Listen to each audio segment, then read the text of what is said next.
or 3 o'clock on Sunday afternoon. Don't remember going to the mound, don't remember the run.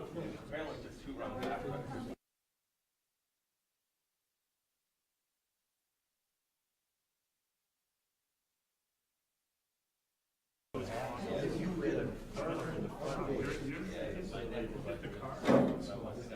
This is like from somebody that's now It's definitely going backwards, But you took two.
yes, I mean, they still did.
Yeah, just one.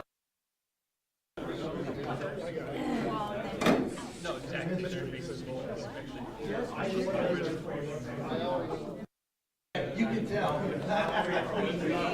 Carl, I think we'd be covered. You were covered. Carl and Brian, man, you know, just.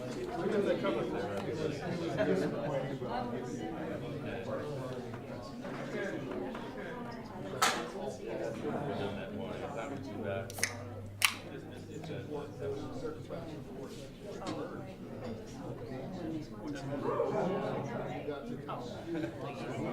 That's true. Yes.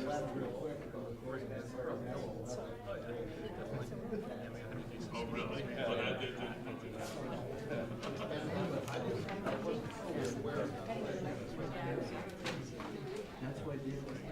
That's why Dan was like, so Dan was involved. So then Dan left, so Chad saw the Dan started to go. Oh,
Taking a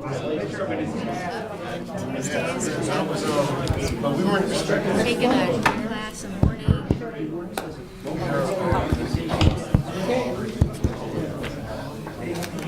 Okay, good. Welcome to the South Burlington Development Review Board for Tuesday, December 18th, 2018. First item on the agenda, directions on emergency evacuation procedures from the conference room. If we do have an emergency, we have 2 doors there, and we should meet in the south parking lot to make sure we're all safe. There is a sign-up sheet going around. It is an interested person's sign-up sheet. If you want to maintain party status, you should sign that sign-up sheet with your name and address, name the project that you're interested in, and as it is for the accuracy of the minutes, which are a legal recording of what has happened. Next item on the agenda, additions, deletions, or changes in order of agenda items. Would the board like to move the review of minutes to after item number 4? Or after item number 6, maybe, so that the members who are recused can leave? Sounds good to me. Okay. Thank you, Marla. Comments and questions from the public that are not related to the agenda. Any comments or questions from the public not related to the agenda? Hearing none. Announcements. I'm going to join Jennifer. This is going to be my last 6 months on the board. I'm going to step off. Whoa. Really? Yeah, my wife and I want to travel, so. So we have 2 new seats to fill as of July 1st. So if anyone's interested, it's a ton of fun. Next item on the agenda, number 5, miscellaneous permit application MS 1807 of the City of South Burlington, Department of Public Works for stormwater upgrades on Kennedy Drive. Kennedy Drive, right, yes. We'll do minutes next. The upgrades consist of replacing a stormwater detention basin with a gravel, wetland, and expansion of the treatment practice to the north and east at West Twin Oaks Terrace and Kennedy Drive. Who is here for the applicant? Hi, Dave Wheeler from the City of South Burlington Public Works Stormwater Division. So another great stormwater project we have here before you. Basically, when Kennedy Drive was widened some years ago. So before you dive in, Yep. No conflicts of interest in the board. And if you raise your right hand and promise to tell the truth, the whole truth, and nothing but the truth on the penalty of perjury. I do. Thank you very much. So widening Kennedy Drive required installing 7 stormwater ponds along Kennedy Drive. So that's why this one is called Kennedy Drive Pond 3. That was the naming convention during the widening project. As part of our flow restoration plan for Potash Brook, we looked at all 7 ponds to see if we could retrofit them and upgrade them. Each of them was only designed to treat the runoff from the associated expansion of impervious surface of Kennedy Drive at the time. In this instance, there was a bunch of water that's going right past Pond 3. We saw the opportunity to reroute that water into the pond to provide treatment to that untreated runoff.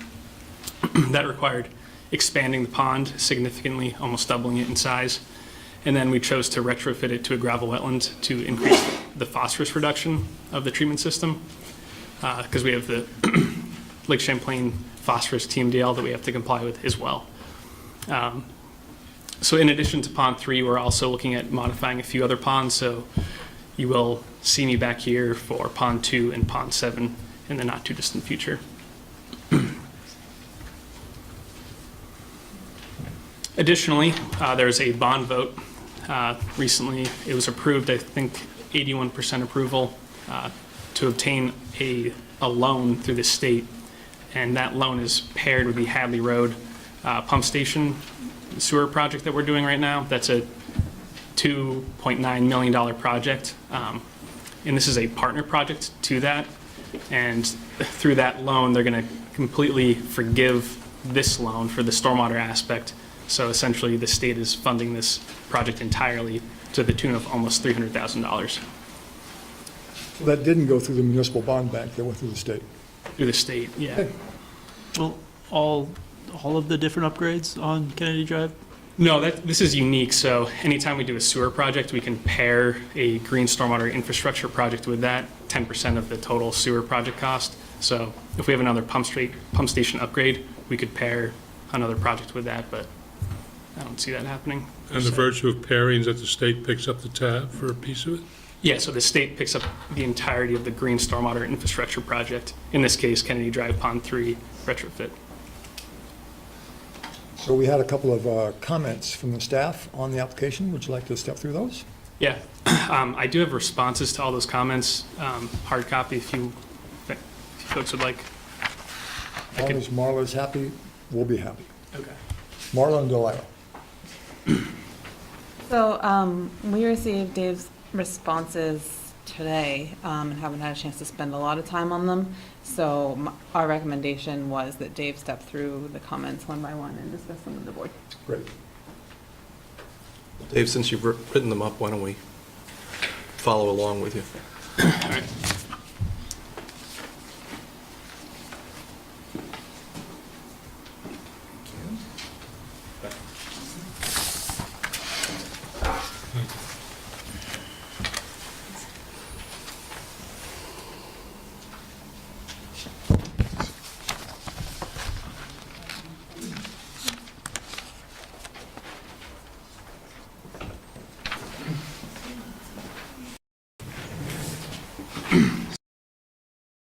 Specific comment, it's more like just saying that we didn't get a wetland permit, state wetland permit. So I outlined the process that we did go through to show that, you know, there was some effort involved here. We did coordinate with the state wetlands program. There was a site visit conducted by, yes? Sorry. Did you miss the first comment? But the bottom of page 2. Yeah, I have no issue with this comment as far So, as putting in if you would duration. step through the comments in red in the staff notes, and then sort of point to where your response is in the document. Okay, sorry, If there is one. I did not include all of the comments. Okay, that's fine, but if you want to just talk about each of them. Okay. So the first one is about erosion control and the alteration of existing grade. The board has the ability to impose a condition limiting the duration of the permit. I don't know that there's a lot of input needed from Dave for that. Well, how long will the project take? The goal was to bid it out in January, so, you know, Over the summer next yeah, year? over the next construction season, so it'll be done by November of next year. So if you had a year, you'd be okay? I believe so, but you never know if, Well, you can always come back. yep.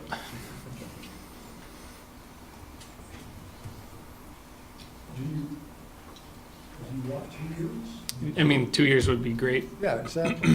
Why come back? As Right. much fun as this is.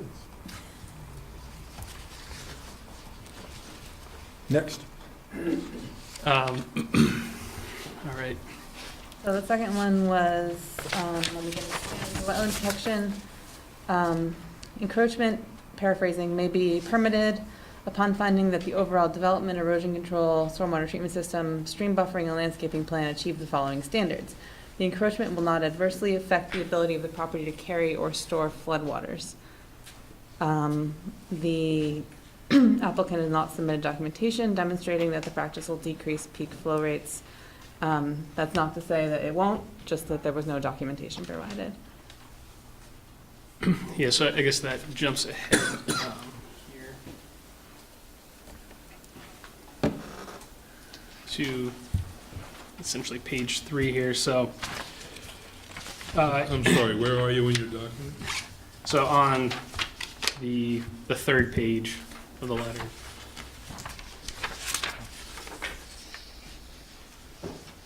Number 3. Number 2 Yeah, number 2. rolls onto the third. Oh, I see. Yep. So, in summary, this project provides a 49.5% reduction in peak flow during the one-year storm as compared to existing conditions. And that's summarized, further detailed in the description above. And we've also expanded the storage by 13,000 cubic feet in this stormwater treatment practice. So no permit is needed, is what you're saying, first of all? Yeah, so first of all, and that was what the first page was about, basically if we had a state wetlands permit, then we'd be complying with the wetland standards of the LDRs. But we were non-jurisdictional because any modifications to the stormwater treatment practice itself are non-jurisdictional. Then the additional new impacts were under 250 square feet. So the state came out, looked at it and said, you're good to go. Okay. This area has a ton of wildlife in it. How's this going to be affected by putting more water through it? So we're not building any impervious as part of this project. So we're not generating any new runoff. We're actually capturing existing runoff that is flowing uncontrolled into the wetland, and we're detaining it and reducing those peak flows. So we're actually reducing the amount of water. You're reducing the amount of water that's getting to the lake. And to the wetland. To the wetland too? Yep. By retaining it. By retaining it up higher. Okay. Is this similar to the strategy that's in Nolan, the ongoing construction of the wetlands or the stormwater retention in Nolan Farms? It's going on now? Yeah, similar to that. Yeah, so we have, a bunch of projects across the city. I've just been watching that go in. Yeah. Yeah. So there will theoretically be less water in the wetlands area, which is where all the turtles and the. Well, same So I'm just asking. same quantity at a slower rate. Is there any likely effect to Significant improvement on the wetlands. Because wetlands, but to. And the stream and the lake. And to the wildlife? Sure. Okay. Just asking a question. Okay. So yeah, we're providing a significant reduction in flow. And then the next question, or the next comment, the applicant has not submitted documentation of the performance of the proposed gravel wetlands, nor have they submitted documentation of state review and approval of the proposed reconfiguration. So the response here, using the EPA's, they show gravel wetlands get a phosphorus removal rate ponds that get a removal rate of 17 to 18%. So there's a significant improvement in phosphorus reduction for just the component that currently drains to the pond. In addition, there's another 2.47 acres that is that discharge is untreated. So that's going to go from 0% treatment to 61% phosphorus removal through the gravel wetland. And then additionally, we do have approval from the state, and I've got an email showing that is submitted to Marla as well. That was dated December 12th, so that just came in the other day. Trying to move all the pieces forward at one time. After that, there's a comment about the landscaping plan. The criteria is the impact of the encroachments on the specific wetland functions and values identified in the field delineation and wetland report is minimized or offset by appropriate landscaping, stormwater treatment, stream buffering, and or other mitigation measures. So we do have a landscaping plan in there to basically just restore some of the cleared vegetation. We're also removing some invasive type and species and replanting with native vegetation.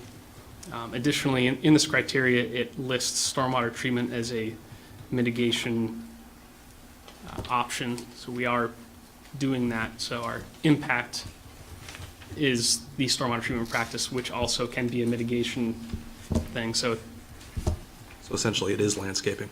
right, it's kind of offsetting itself. And it's temporary impact, this new 250 square feet. So it's being regraded by like less than a foot to, less than a foot. So it's going to essentially be going back to existing conditions as well, that impact area.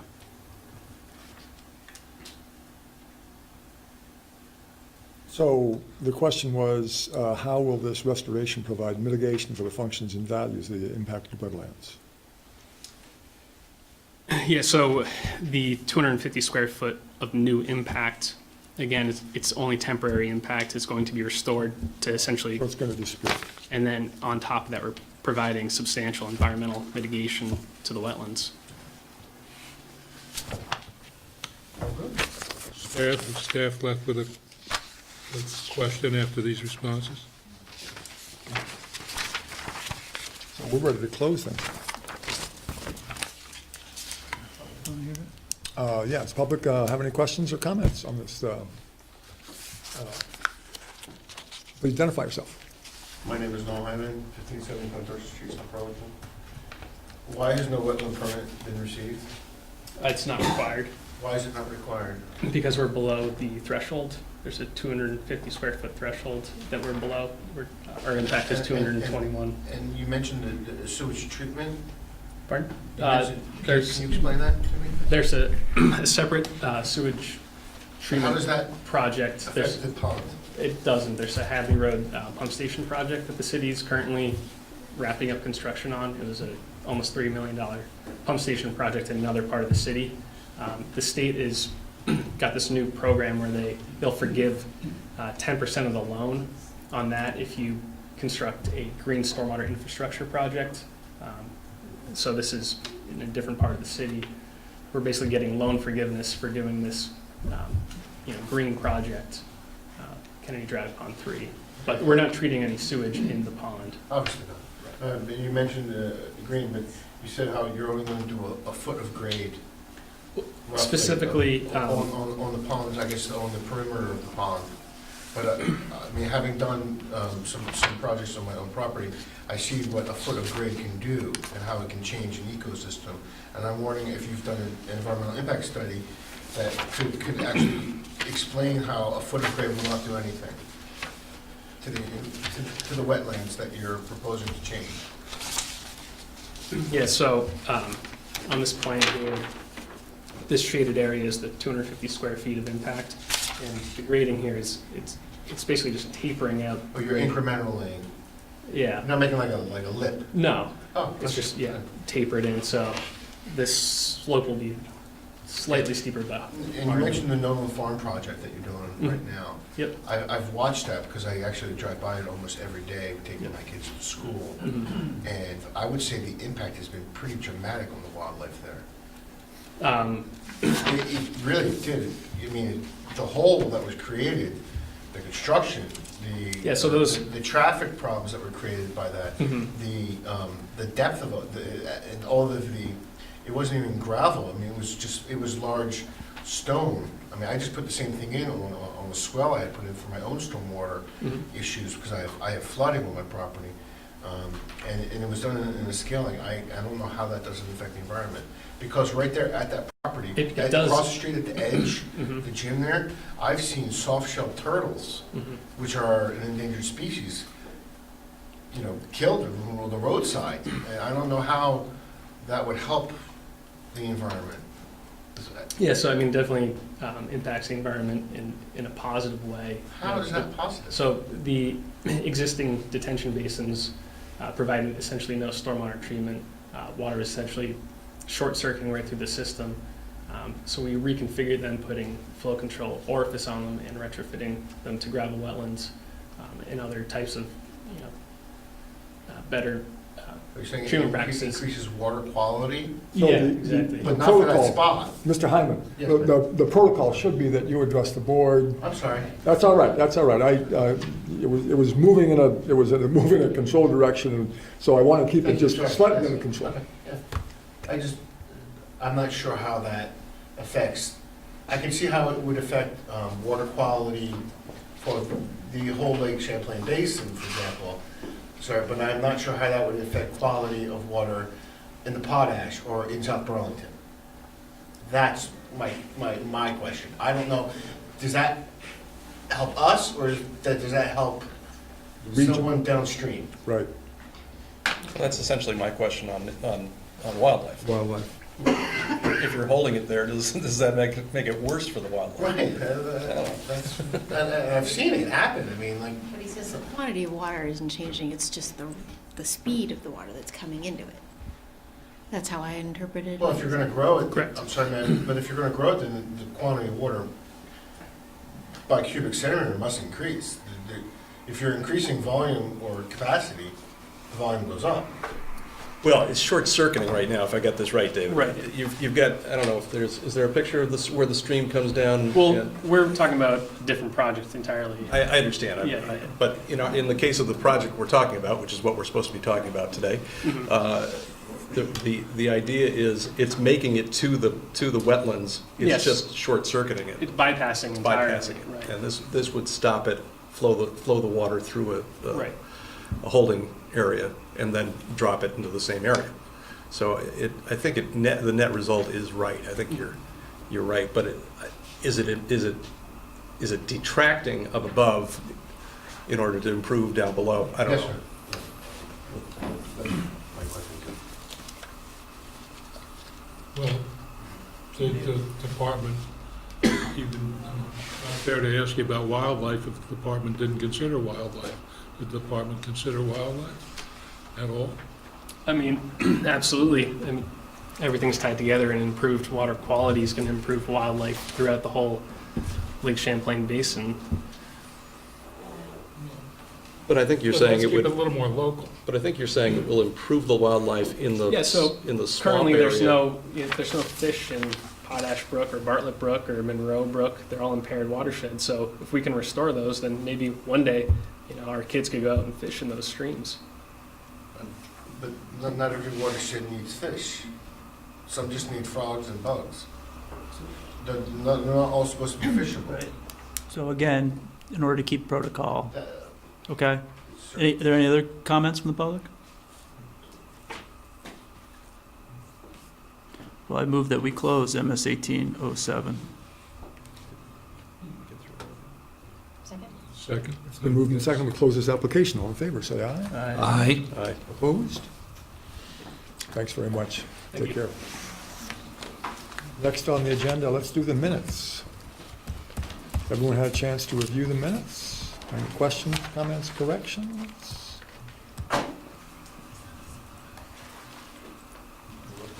Hotel on Williston Road. I think in one spot, Sir Larkin was referred to as Larkin, but, With an extra E?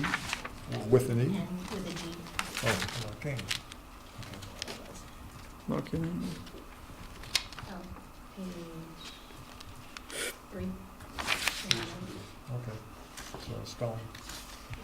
Thank you very much.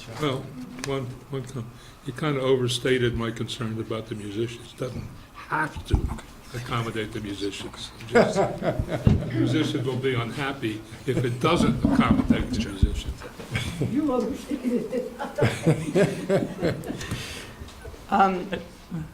Do you want to make a correction? Pardon? Do you want to make a correction? Do you want to suggest a change? Yes. Yes. How do we want to say it? It doesn't need to be in there at all, but felt it would be nice if the entrance could accommodate musicians Okay. and other performers who need to bring equipment in through that entrance. I move that we approve the minutes with corrections as suggested by Jennifer and by Frank. The minutes of Tuesday, December 4th. Second. Been moved and seconded to approve the minutes. All in favor, say aye. Aye. Opposed? Thank you very much. On to next item on the agenda. Number 6, miscellaneous application MS 18-06 of Champlain School Apartments Partnership for alternate compliance with the entrance requirements of the T4 Urban Multi-Use District Building Envelope Standards as allowed under Land Development Regulations, Section 8.06H for a 20,200 square foot, 100-room, 5-story hotel building at 1068 Williston Road. So if I could just provide a little background, because there's a lot of people in the room that weren't here for the first hearing of this application. This application is for alternative entrance compliance. The project is in the form-based code district, which is subject to administrative review. The board will only review certain aspects of this project, so their review in this instance is limited to the project's compliance with the required entrance number and spacing. The board heard this application at our last hearing, and this is to address some of their comments that they made at that hearing. So it's really about the doorway on Williston Road, as I understand it. And musicians. So, It should be in the LDRs, but it is, let's see, were you both here last week? I was not. I was here. We had a different representative from the architect. Very good. So if you raise your right hand, promise to tell the truth, the whole truth, and nothing but the truth. I do. Thank you very much. Want to identify themselves? Oh, and identify yourselves, please, of course. Marcus Parkinen, BMA Architectural Group. Peter Smyer, VHB. Thanks very much. Walk us through little changes. So I think, just following up on what Marla had said, as you know, we were here 2 weeks ago to talk about the use of the alternative compliance standard for the doors. During that meeting, we talked about the building itself and ways that we could work on the south entrance to make it better comply with the alternate standard. So since that meeting, we incorporated some of the thoughts of the board and presented a revised set to staff to be presented here. Musicians notwithstanding, I have to say, as former musician myself, you know, it's not so bad. oh, yes, it They is. need the exercise. They get so little daylight. Like, you know, they might want to have a little bit of an extra bit of exertion there. But so we're here with the revised plan for review, and we're seeking approval of use of that standard. So I think Marcus Parkinen from BMA will run the board through the changes that were made since the last meeting. On the first sheet on AP 201, we created a enlarged plan to help clarify our intentions for the Williston Road entrance. You want to zoom in on that inset right there? The one on the right-hand side, middle.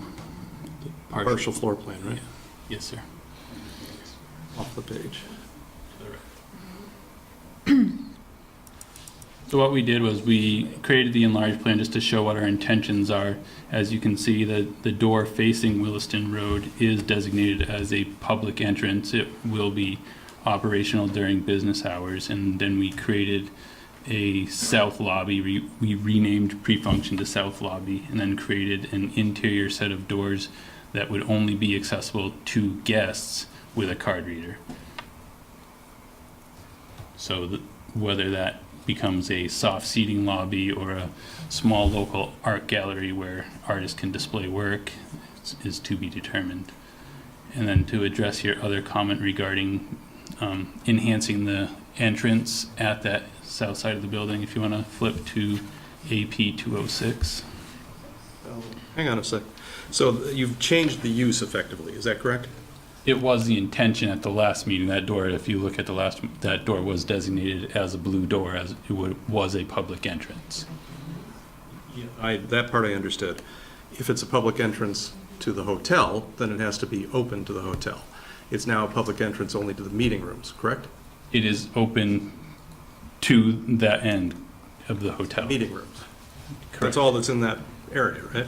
Are the Yes. meeting rooms connected to the lobby Yes, through the corridor? card-controlled doors. Yes. So we can't. Well, we went through this last time. If there's an actual separate use, like a separate cafe, the public doors would only be open for the public period. Right. And so the question is, during the public period, are the boardroom, the meeting room, or either the meeting, I guess one's a meeting storage and a meeting room, are they open? Or are you just walking into a lobby? You'd be walking into a lobby. And that's all you'd get to? That's all you'd get to. So the same question comes up for me then, because effectively you're closed. You've got a public door to nowhere. If the public door was to an operational use, like a cafe, and the cafe is open from 8 to 6, and the door's open from 8 to 6, then it's fine. But what you're making is a public entrance to a lobby. Yeah, the intent of this hotel is a limited service hotel where you, We've been through this. Okay. You missed out on the last time. We've gone around and around and around on this. So the question is, what is the lobby doing that makes it a public use, other than being a lobby? Because being a lobby is not really a public use. If it's an art gallery, then you'd have a public use. and that is one of the options we've discussed with the client, is it could be a local art gallery where people can display their works. Well, I think it's up to you to tell us what the use is. Because, And the I mean, important- from my perspective, it doesn't work yet. Right. This The still doesn't important do it. thing, what John's saying is that if it's Last time, a camera and a buzzer system so that somebody at the front desk can know that somebody's there and let them into the hotel. And we can most certainly do that. So And it's a that- hotel entrance. It's just a Exactly. limited public entrance, Right. but at least it gets closer to what we talked about. So if we conditioned our approval on, Providing an intercom system to the front desk, that'd be acceptable. It didn't sound like it would at the last meeting. So what has changed in your client's thinking since then? I'm not aware of that. It wasn't an option, so it's always been an that was a option. threat of denial. Well, to be fair, there's a couple different options floating around there. It didn't seem like there was buy-in on any specific one. Now, now I guess what we're hearing is for more definitive answers on how you're going to fix the problem with maintaining a public entrance on that street.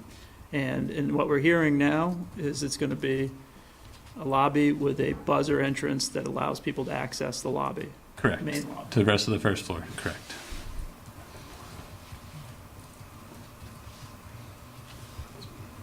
Just a personal comment, that seems to be putting a lot of responsibility on whoever's manning that desk. It would be very similar to the same responsibility they would have at the main front desk. You still only have limited visual control of who you saw check into the hotel. Right, but so that person is looking at a video monitor, I take it? Yep. And they make a decision on the spot whether that person comes in or not? If I'm walking on the street and I'm staying there, I use my key card to get in. Correct. If I'm either checking in, I don't have a key yet, or I want to use a restaurant in the hotel, I use the buzzer, and that's Mhm. how I access. And Yeah. that's what makes it public. And ordinarily, it wouldn't be a big deal because your corridor to the lobby pretty much only goes to the lobby, except it goes to the elevators right in front of it. Yeah, So now you really have access to the whole place. yeah. But Well, the we- security issue is yours. Yeah, no, agreed. Well, the security issue is theirs, but I don't think we want to set them up to fail. No, but I think as long as there's a camera and a buzzer, and that they. We would have to have card reader control at the elevators as well to Yeah. deny public access That to the would, rest that of would be better. Yes, that would Visually, from fix the everything. outside, it looks right. I mean, Yeah, they trying get to it, avoid is a black door. Correct. That only certain people can access. and it gets people out of the weather, which is the idea. and the And, musicians can move smoothly into the meeting room. Yeah, and people from the public can go in there with their laptops and use the Wi-Fi. Well, not if they put a password. I'm sure there's some public Wi-Fi available. there usually is. Well, you could probably get there around the back way too, so. Okay. So, just because I'm not totally clear where we just landed on this discussion of elevators and security desk, can we summarize? Someone who did follow it a little better? What I'm hearing is that they're going to have a lobby that's open to the public with access to the main lobby. They have a mini lobby, access to the main lobby via either a buzzer or a key card if you're a hotel guest. Correct. On the interior door. Yeah, so if you're in the rain and you're just getting out of the rain for a little bit, you can sit there until someone buzzes you in, or you can Yep. use your key card, or you can just leave. I am left with the question, I think it might have been covered, but I'm not sure I got the answer. So if there's an event going on in the meeting room, does the meeting room have access to the interior of the hotel? Yes, at some point during an event, those doors, the red doors on the inside, would probably be fully open, allowing access to the entire hotel. if someone's in the meeting room and using that south lobby as a So when the pre-function. meeting room not in use, will that door to the meeting room be locked? Yes, more than likely, yes, The one from the mini lobby? yes. So this still doesn't quite get to what you required, which was a fully public access. We felt that it got to the public access because it allows the public into the building and can be communicated with the front desk. Got it, okay. I'm okay with it. Okay, public comment. And no more questions from the board, right? Public comment, questions? Hearing none, entertain a motion to close. I move that we close MS 1806 of 1068 Williston Road miscellaneous application. Second? It's been moved and seconded to close this application. All in favor, say aye. Aye. Aye. Opposed? Very good. Thank you. And Thank you. thanks very much. Take care. Next on the agenda, number 7, master plan application MP 1801 of Dorset Meadows Associates LLC for a planned unit development on 2 lots developed with 1 single-family dwelling. The planned unit development is to consist of 103 single-family homes, 26 dwelling units in 2-family homes, 20 dwelling units in multifamily homes, 1 existing single-family home, conservation of 15.8 acres on site, and conservation of approximately 55 acres off site through the purchase of 66.4 transfer development rights at 1505 Dorset Street. Who is here for the applicant?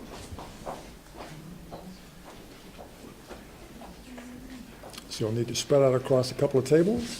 If you could reserve the one table for public comment and kind of pull up whatever Microphone. chairs you need to share this other table.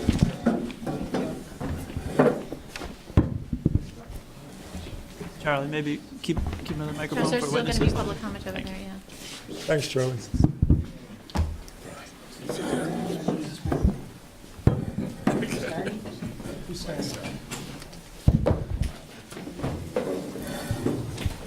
Oh, I have one extra.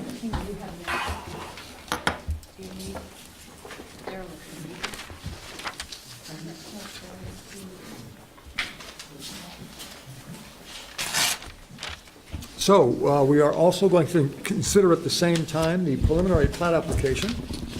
Preliminary plat application SD 18-29 of Dorset Meadows Associates LLC for development on 2 lots with 1 single-family housing. And it's all the same description, so I'm not going to read that again. But it is the preliminary plat application and the master plan application that we're considering at once. So we are at this point in the process. This is currently the master plan and preliminary plat stage of review. Earlier this year, the board reviewed a sketch plan and provided oral guidance to the applicant. We're now at the first formal stage of review. At the end of this stage, the board will vote on whether to close the hearing, and once closed, will issue decisions on the master plan and preliminary plat. The next stage would be a final plat application, which would include all the final project details. A more detailed description of preliminary plat is available in the back of the room. Okey-doke. So recusal? Recusals, yep. So John Wilking and Brian Sullivan have recused themselves. So Matt, if you would list the public comments that the board received. And then I have a couple extra. Party status. Maintaining party status. So it should be noted that John Wilking is retaining party status. And the instruction to the board is that if John offers questions, we are not to allow his comments to have larger weight than any other member of the public, just because he's a member of the Development Review Board.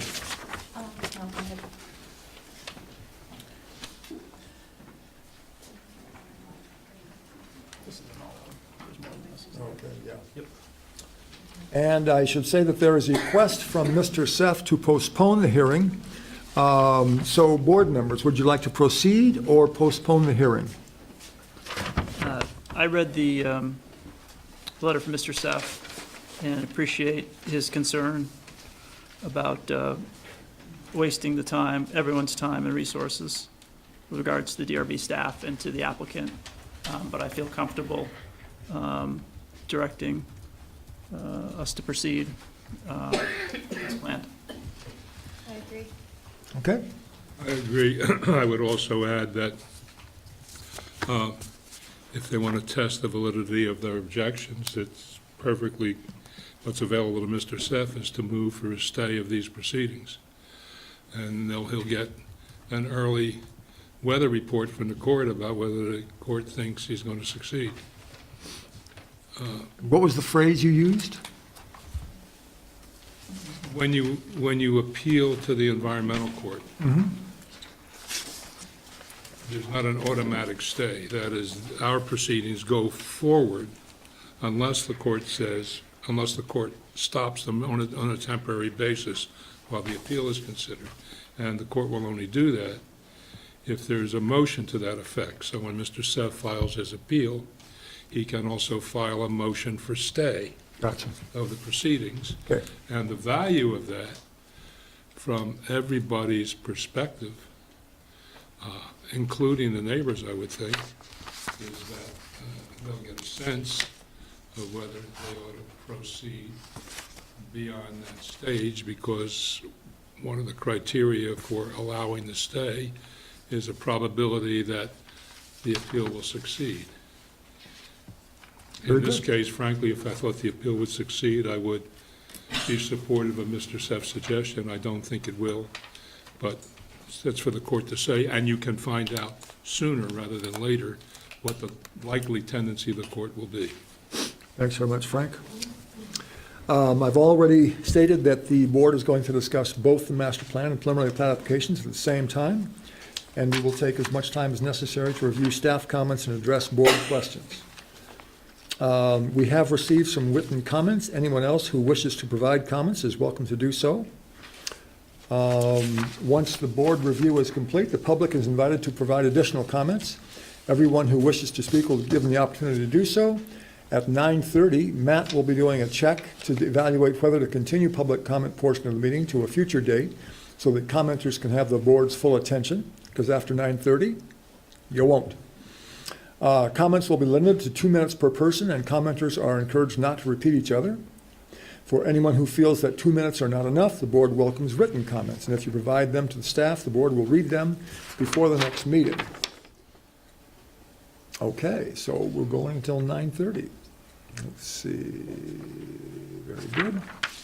Okay, so if you'll please describe the project as though we just went through staff comments. Now, so first thing we need to do is, are there any conflicts of interest with current board members, non-recused board members? None? And please raise your right hand. You promise to tell the truth, the whole truth, and nothing but the truth on the penalty of perjury? Yes. Thanks. Could you all three identify yourself for the record? Thanks. I'm Mike Busher with TJ Boyle Associates, landscape architect. Brian Courier with O'Leary Burke Civil Associates. Peter Kahn with Dorset Meadows. You want to come forward and identify yourself also? Paul O'Leary Burke Civil Associates. Thank you. Great. So I'm going to give you an overview, talk about some of the changes we're going to be showing you tonight from what you... Have all four of you been sworn in? Yes. Yeah. All four raise their hands.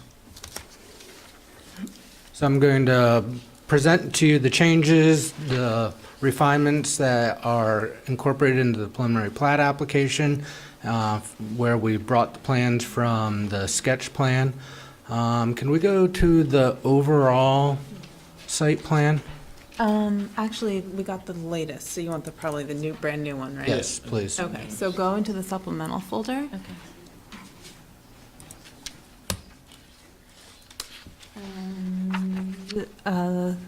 Sheet 2 overall site plan there, that one. Yep. Thank you. So we don't have these, right? No, I received that slight modification from what was in the packet this afternoon. And this is SD 1829. But it's the same, it's the same project. So I'll just start by saying that we had a meeting with planning staff the other week, and as part of that meeting, we talked about the zoning boundary, And instead of putting that boundary in off of the plans, we were directed to put them in off of a GIS database. And that resulted in a minor shift to the boundary line in this area. So this plan is not 100% in alignment with some of the more refined, like landscape, lighting, stormwater plans. Just on the rear of these lots and the layout of these lots, all the roads, everything else are the same. So as we proceed to this, it's been recommended that this meeting be continued. The rest of the plans would be updated for that next meeting. So where we are at this point, Follow that, sorry. So you did not change any of the roads? You changed the lots on so there are a series of lots along the western side of the neighborhood in this area. So we amended the width of some of these lots right in this area and the depth of these lots, and we removed some single families and added in townhouses. So the changes from last time, those 4 units, the 2 townhouses, but prior to that, Those were not shown. So as you look through our preliminary package right now, if you look at some of the other plans incorporated into the package, the landscape plan, the lighting plan, what are some of your plans? All the other plans. These particular lots will not line up. So did you add units? That's what I'm trying to get at. Did you add units or? He's not talking about change from sketch. There's more changes than that from sketch plan to now. Right. He's just talking about from the packet to the packet with all those plans to the overall. This overall plan has changed on that western line. Okay. The rest of the packet, that all the other plans in the packet does not reflect that change. And to answer your question regarding unit number, it is slightly different. Brian, can you? Yeah, it went from 151, I believe, to 154. And that's just because some of the lots got smaller. And we added a couple duplexes where there were single-family lots previously. Specifically right there at the... Yep. Okay. Yep.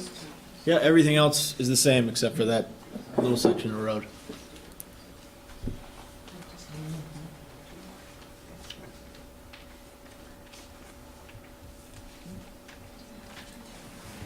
So do you want to start with a description of where we are today, now that the board understands there's been a minor change?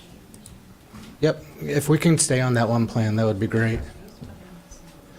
So we are at a total of 154 residential units, 95 single-family lots, detached single-family lots, and that's a mixture of small, medium, and what we're considering large lots that range from less than a quarter acre up to less than a half an acre.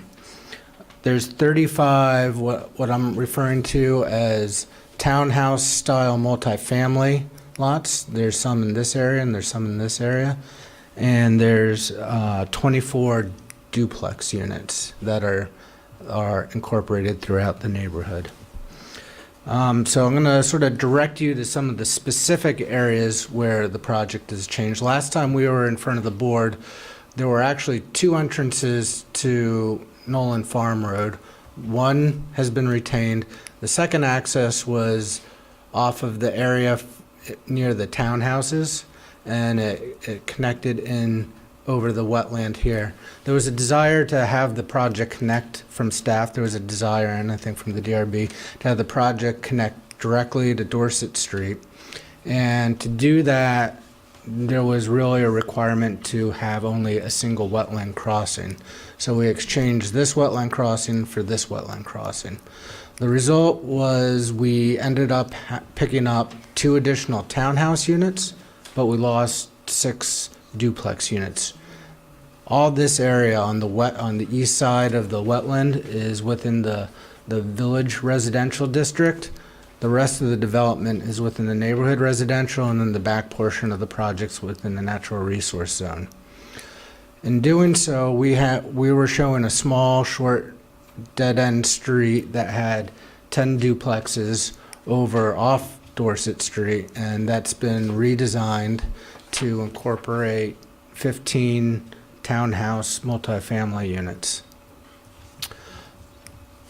Based on the Larry Burke review of stormwater, at sketch plan, we were anticipating a more holistic stormwater pond up near Knowlton Farm Road. Under further review, that has been split into 2 areas. We picked up a couple or 1 or 2 single-family lots here, and we lost single-family lots here. We've added some duplex units. We lost a duplex unit in what I'm referring to as the Crescent Park, to create more of a green connection. And as we just discussed, we picked up a couple of units, duplex units, up against the natural resource district. There was changes to the internal green space. There was a desire expressed from the board and staff to widen the spaces, but also create connectivity between the natural resource zone and complex that runs through the site. So there's additional green space here. All these green spaces have been widened to accommodate that, as well as green spaces added on the east side of the road. There's also a connection that was created between Elderberry Lane and the end of Bellflower Road. So this is a new green connection that wasn't there previously. When you say green connection, Not single family, there's no development, it's common space, there's going to be a path through it, it's Okay. accessible to the entire community. Technically, if somebody walked off the street, they probably wouldn't get kicked off out of that area too, but it will be controlled by the neighborhood. So just to remind you of some of the design elements here, we oriented this central road, which the name of that Dewberry. So we oriented Dewberry towards Camel's Hump. It's a wider street. It's going to have sidewalks and parking on both sides. And there's going to be smaller street trees. So this is somewhat of an organizing element. The other issue that we really sort of have developed along with the DRB is this really internal network of green spaces. So almost every single lot within this neighborhood, every single unit backs up to green space, whether it be the wetland or the NR district or these internal green spaces. So we have only a handful of exceptions where we have lots that actually back up into other lots. So it's a really nice buffer plan. It really adds a lot of green that can be controlled by the neighborhood overall. Some of the other items that we were asked to look at were the recreational elements. So the recreational elements includes a lot of passive recreation, and we added benches through a lot of areas in the neighborhood. There have been paths that we've talked to the path committee as well as the recreation committee about, and there's going to be SurePack pathways, so that's like a crusher fine gravel that will be laid down with fabric to control weeds, things like that. Most of the roads internal have sidewalks on one side of the road, as mentioned. The Central Ave has sidewalks on both sides of the road, and then Elderberry Lane has a recreation path on the one side and has a sidewalk on the other side. Trillium also has a rec path that continues from Elderberry all the way out to Dorset Street, and the applicant is committed to reserving funds for a mid-block crossing across Dorset Street to eventually connect with the future bike path that will be located on the east side of Dorset Street. Other recreational elements, we're proposing a small playground area, play equipment within the neighborhood. Again, pathway, benches. We really see this as a connection down to Second Park in this area. And there's a basketball court, like an elementary school size basketball court proposed down in this area It's one of the, if you look at recreational standards, it's one of the higher scoring recreation components that you can provide, just because the hard surface can be used for a multiple of items, not just basketball. We have the passive recreation, we have the bike paths, we have the sidewalks, a lot of walking, we have the benches, and technically not within our internal park system, but we are planning to maintain a large open field for informal recreation purposes in the NR district. This area is currently maintained as lawn, so in our discussions, we felt that that still complies with the intent of the NR district. That will be, this is the existing tree line, so no trees will be removed as part of that. There will be a smaller maintained green in the middle here, and then there's going to be some edge meadow areas that would be annually mowed to define that location, but just to maintain it as an open space and not let everything grow into woods. One of the other changes that you'll notice is there's some additional green areas that have been incorporated on the edges of the neighborhood. Can we go to the landscape plans real fast?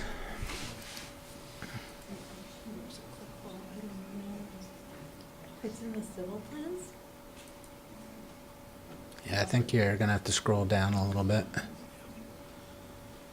Might be Probably like easier. 20 pages down. You might be easier to grab the, yeah, there you go. So you'll see a full set of landscape plans. We're meeting the landscape requirements through a series of landscaping on the individual single-family lots, the multifamily lots, as well as common plantings within the common areas and the buffer areas, street trees as well. We provided plans, yep, there we go. So we've got plans that call out all the street planting, shows all the internal planting in the stormwater areas, and then we provided, if you can go to the next page, we've provided typicals that show the general intent for the single family lots and for the multifamily units. If you scroll to the next page, there's another plan that shows the multifamily. Part of the landscape treatment includes delineation of different areas. That includes delineation of the wetland areas as well as delineation as the common green areas. So there's going to be a combination of cedar split rail fencing to delineate the wetland areas that will be spaced intermittently along with landscaping, and that'll really define the edge for people so they will know not to maintain their yards further beyond that. In the rest of the neighborhood where there's internal green space, there was a concern that people would sort of extend their yards out into that common green space. That's going to be delineated by a combination of plantings as well as by boulders. We anticipate through the earthwork on site to uncover a solid supply of boulders that will be used to help delineate those locations. Just quickly about lighting, we have lighting plans, if you can keep scrolling down one. So the way that the lighting has been designed for this neighborhood is based on sort of a rural standard for neighborhoods. So we're lighting intersections and we're lighting mid-block crossing areas. The lighting levels are based off of ISNA standards for isolated intersections as well as mid-block crossings, and we're using the standard South Burlington decorative fixture at these locations. So that's really a good overview of where we came. A lot of the changes are specific to address the staff comments, the DRB comments. There's been a strong desire to maintain the density, and we've been doing our very best to do that, and that means losing more single-family detached lots and adding more multifamily in. We are looking at preserving existing trees through the site. And some of these areas now,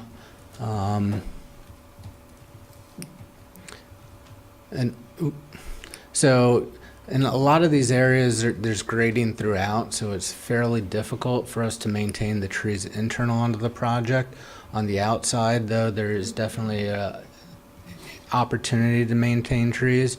We're going to be taking a little bit closer look at that and providing a tree preservation plan.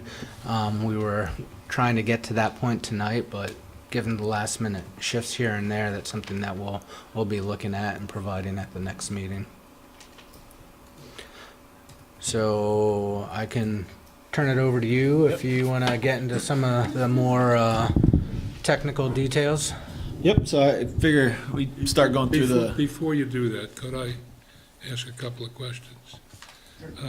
Could you go back to, I don't know, up a good bit where you show there was a plan, a silhouette of the multifamily, of a multifamily structure. Yeah. Just one more down. Maybe one more down? Yeah, that. Yep. What are we looking at? Are we looking at separate lots there? No, they're just, those are fence lines.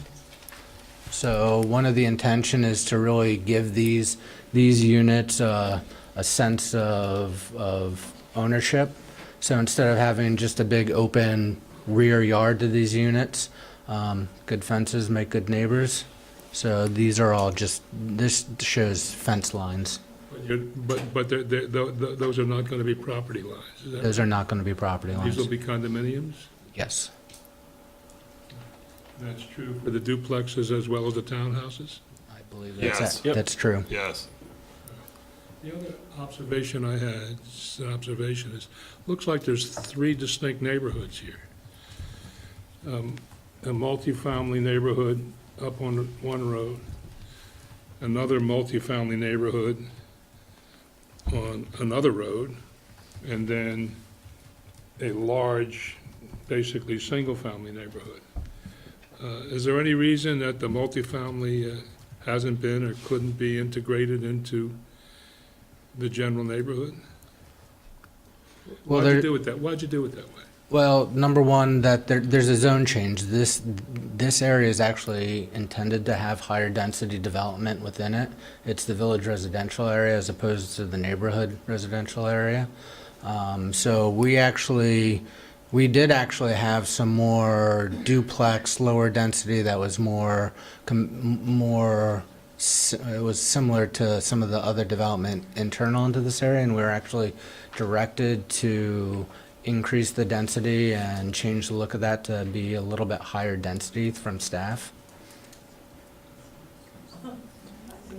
As far as, I agree with you, Frank, on I mean, I definitely see the two, but that's a wetland issue. The So that- yeah, disconnection that- between that's- looks like two different projects because the one right on Nolan's Farm. There are environmental constraints, and we're not looking at this as a project separate from everything else. This is meant to integrate to everything else that's going on in the southeast quadrant. There's a lot of development going on the other side of Dorset Street. We've got a lot of single family, some duplex development up here, and the current town plan shows this being a village mixed-use center. So as we get closer to that. But the reality, just an observation, the townhouse units are de facto dramatically segregated from the larger neighborhood, whether by design or environment or wetlands or what have you. They're somewhere else. And that's partly a result of the line that the applicant showed that creates a different zone. I mean, so you have to go back to the planning commission and ask why they created village residential there, because the village residential is intended to be higher density and more affordable, more workforce housing. So it's a question for planning commission, not for us. They're just doing what the LDRs and planning commission said to do. But the wetland is a major feature as well. I mean, you Right. can't. The wetland is a major feature. Right. Yeah, I mean, it does look, what about phasing? What was the approach of what would you go after first? There's actually a phasing plan. Yeah. You discussed the phasing. do that comment about phasing. if you Yeah, want. we'll go Okay. through the phasing Start. plan during the staff comment about Yep, it. yep, that's part of it. Do you want to start with the master plan or preliminary plat? We got two sets of stat comments. Okay. Okay, we'll start with the master plan. Great, thank you.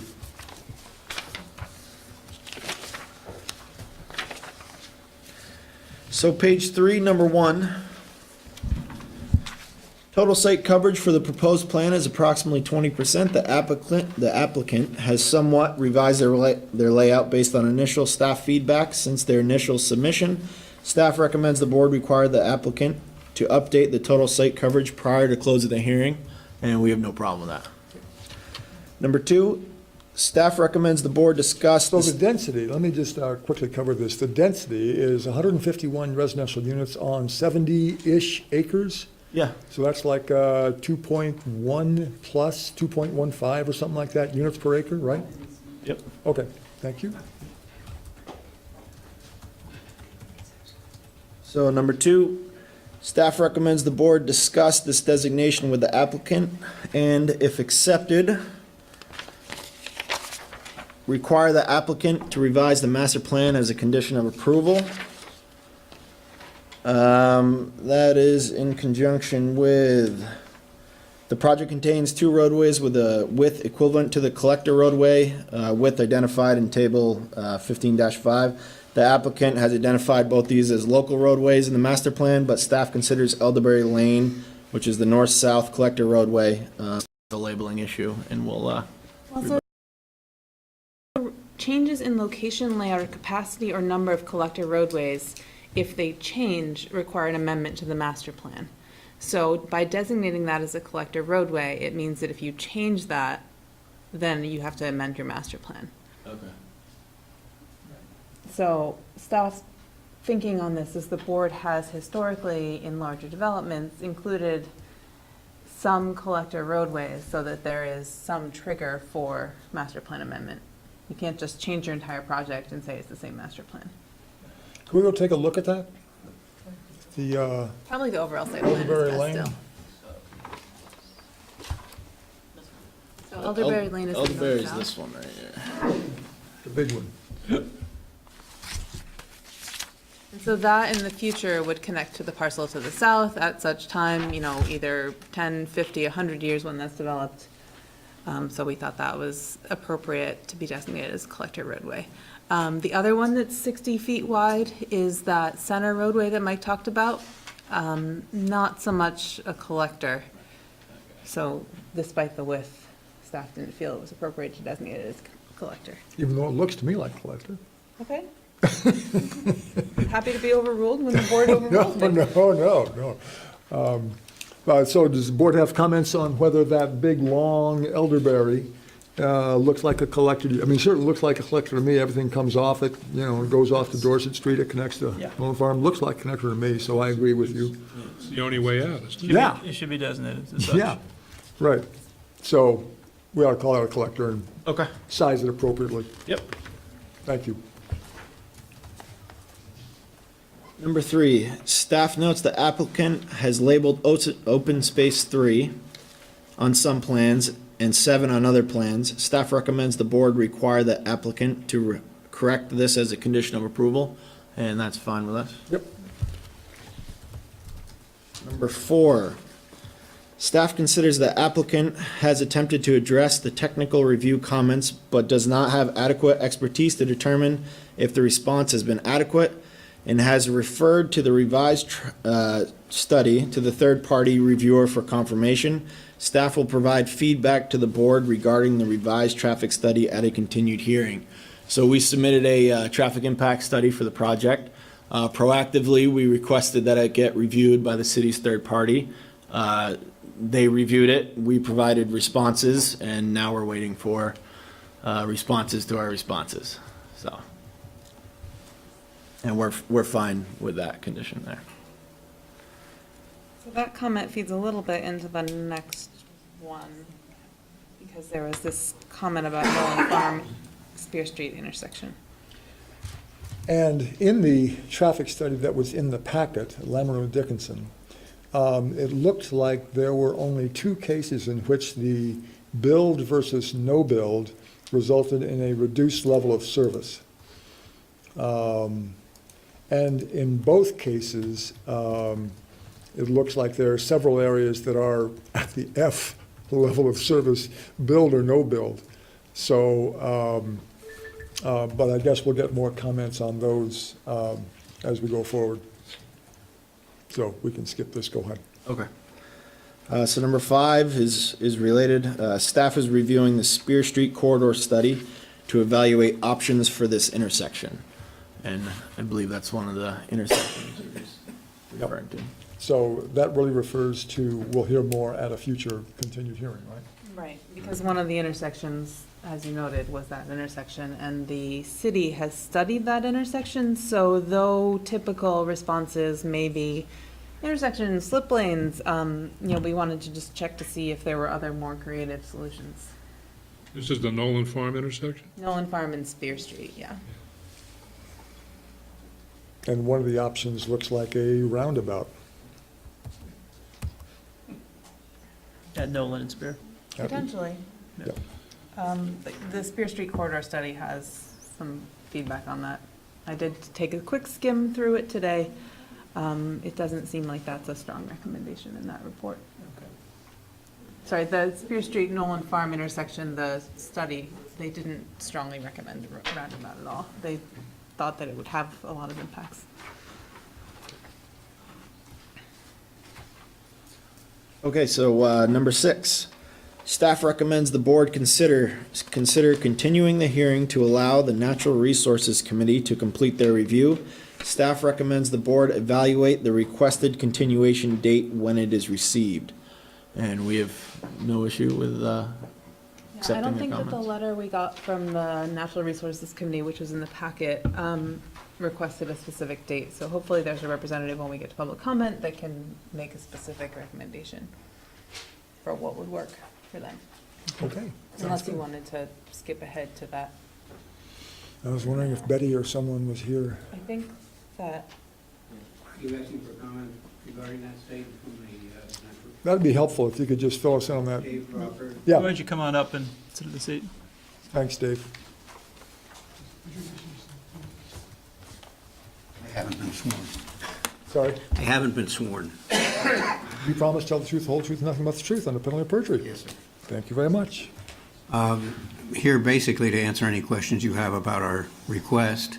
Request is to get more time so that we can examine it and be able to make a good report back to you. How much time?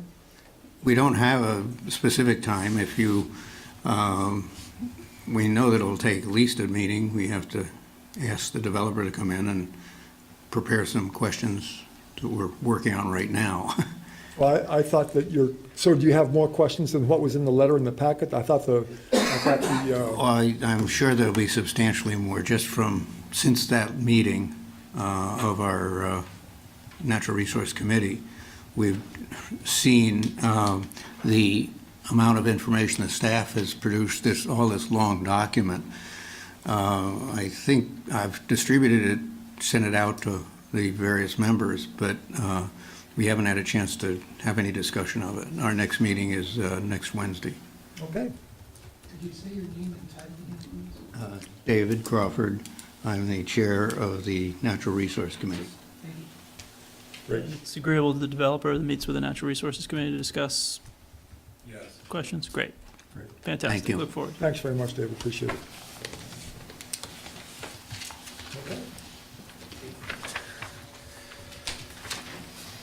Number 7, staff recommends the board discuss whether to require the applicant to provide an elevation for the multifamily home facing Dorset Street, demonstrating that both the Dorset Street and Trillium Street sides will be presented as fronts.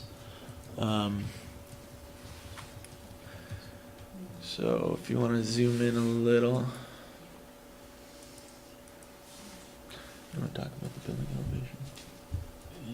Yeah, so we're talking about that building. Yep. Right there, so that's fine, we can do that.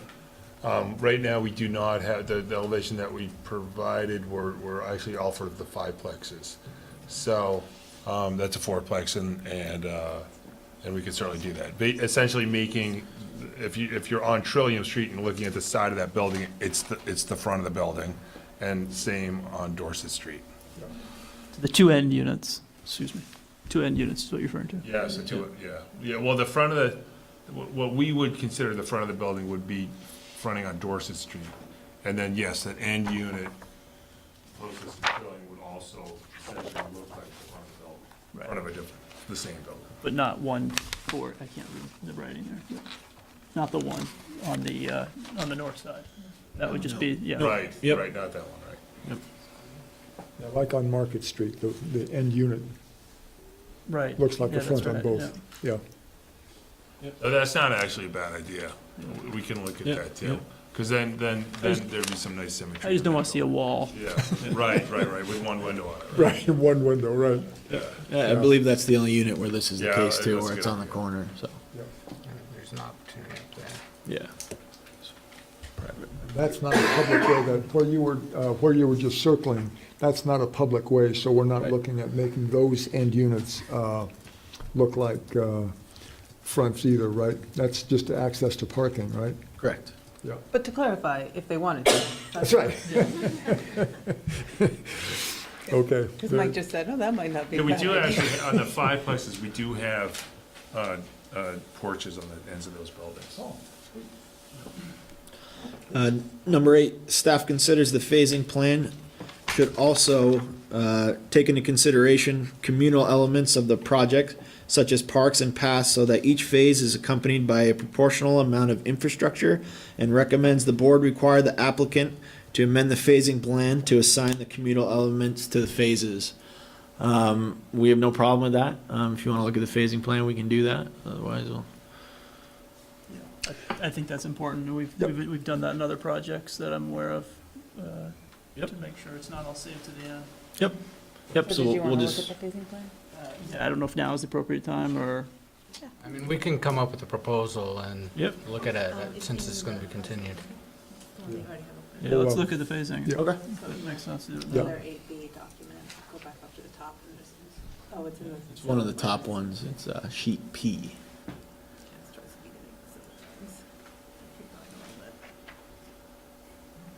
Yep, right there. So the first phase is in red.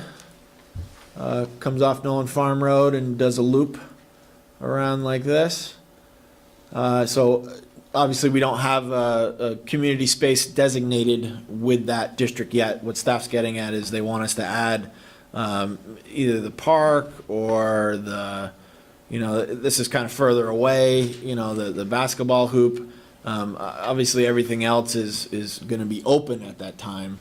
So it's really, there is the walking path will be, encompassed by that phase.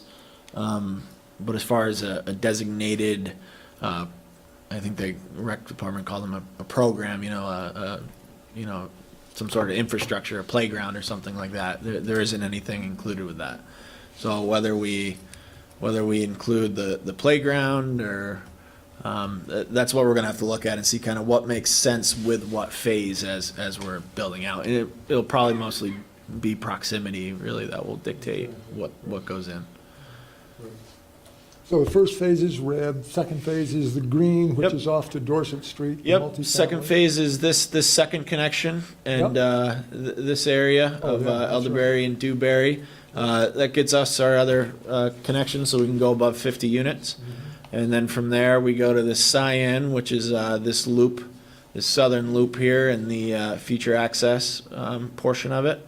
And magenta would be this piece up top, which would circle the Crescent Park up there. And we also have this designated phase for these multis, since there is really no public infrastructure, no public roads. We'd like to be able to start that phase really at any time because it's not dependent on 2 access points or, it's not dependent really on another phase to get started. So if there's a high demand, we'd like to start those whenever possible. So that could float anywhere, Correct. that phase. Yep. Okay. All right. Yeah, because there's no infrastructure, you got all the infrastructure you need there. Correct, it's kind of on an island. Yeah. Yeah. Right, And that- as Frank noted. Right. The wetland's a good separator, and it does have a large community park as part of it Good there, point. so. That's a good point. Yeah, proximity, very good. Yep. All right. Thanks very much.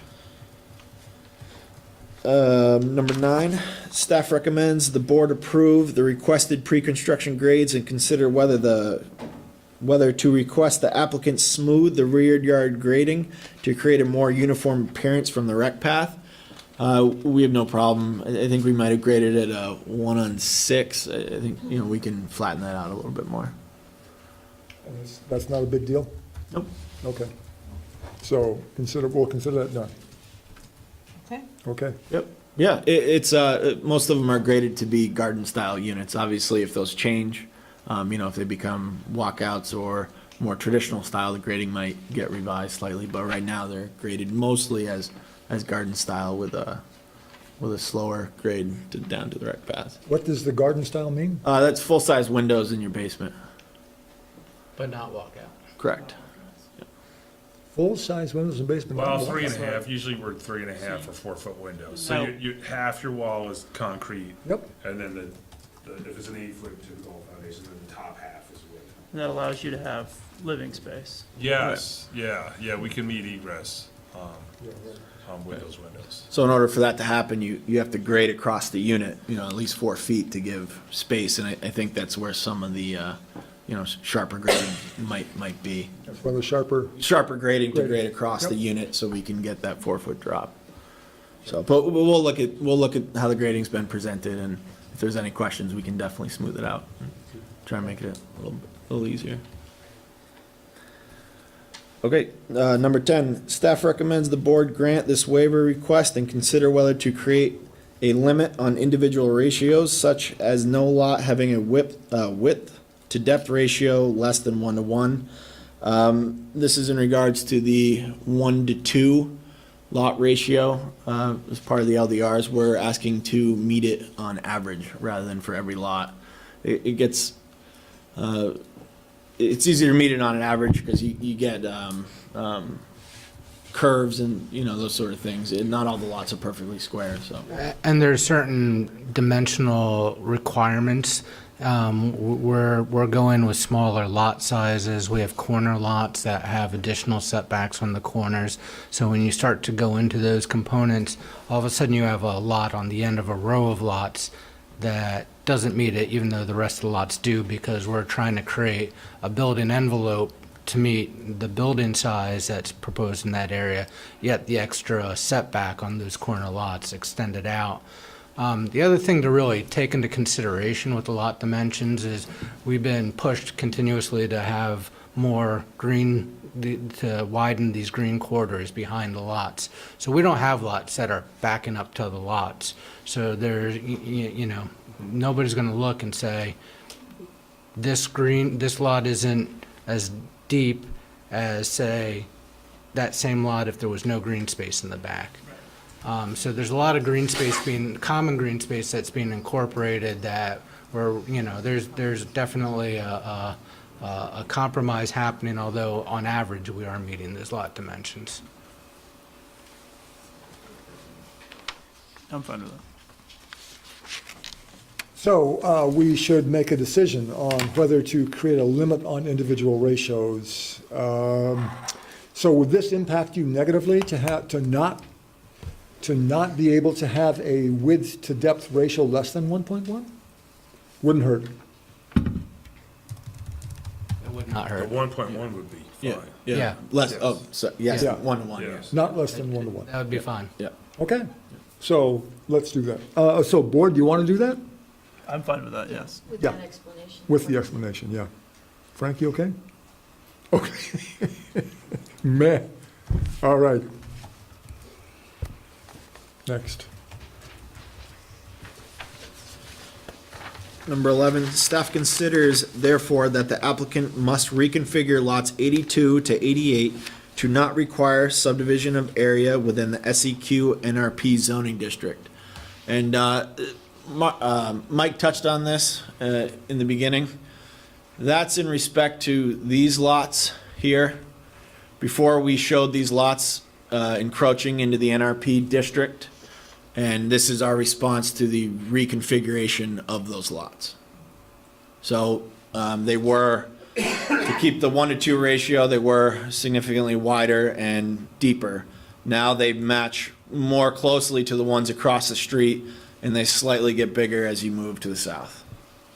And then these were lots previously also. Those have been proposed as duplex units. So with this comment is the request by the applicant to use the allowances within section 15.03C to relocate the district boundary line by 50 feet. So what's shown on that plan is the relocated boundary line that the applicant is requesting. The existing boundary line is 50 feet farther to the east. The applicant has, and stop me if I overstep here, but what we talked about on the phone was that because you're making that request, you have shown additional green areas. Delilah, if you could zoom back out. On the homes, what is it, 78, 79, 80, and then again up at the top at 92 through 97 there. Yep, and then So you those can areas connect. in the back would be, the applicant's proposing to use those areas as compensation for, originally they had those planned as backyards, but those areas would be sort of one-for-one swapping of the adjusted boundary line. It's approximately 1.2 acres would be the swap. And so would you be proposing those would be conserved, or? Yep. So I just didn't want to let that slip through the cracks, because that's a, But that resolves the issue with regards to the non-NRP SEQ. right, so they have addressed the subdivision in the NRP with this plan, but also embedded in that is the boundary line adjustment request. I'm good. Okay.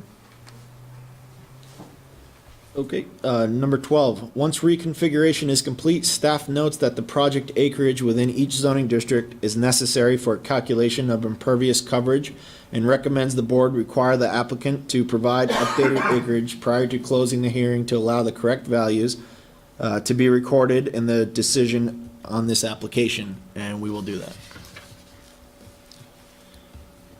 Shouldn't they be shown on the plat itself? I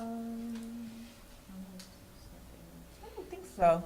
The areas of the lots is shown on the plat, but not the areas within each zoning district. I suppose you could request it if you wanted to. Sure.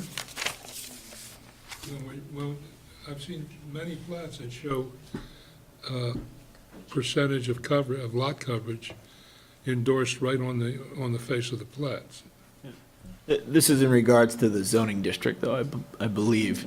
I think what you're referencing is the coverage is shown as a typical on every lot. I think this is speaking more to the coverage would be, I mean, there's no coverage in the NRP, but it would be the coverage in the NR district and the VR district. There's a specific standard, and I apologize for not referencing it precisely, but there's a specific standard that says the board can waive lot coverages on a lot-by-lot basis, but it must be met on a district-by-district basis.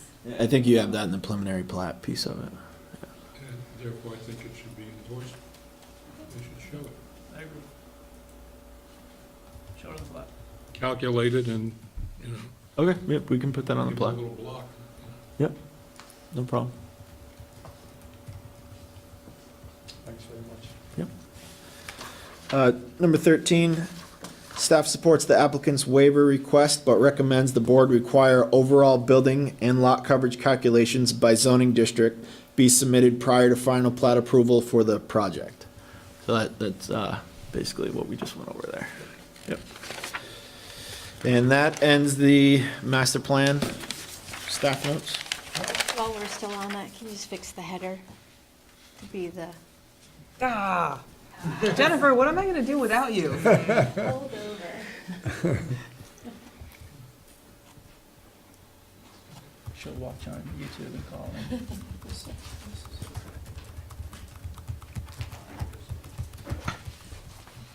You can tell what I use as a template, though. Oh, yeah. I guess I can. So on to the preliminary plat.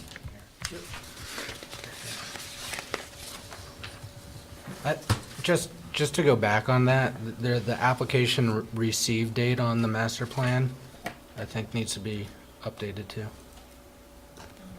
Yeah, probably. Oh, good catch. I thought it was right. Yep.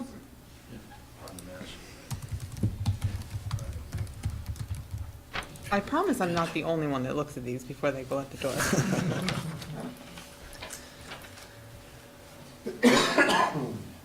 saw it, right? I didn't see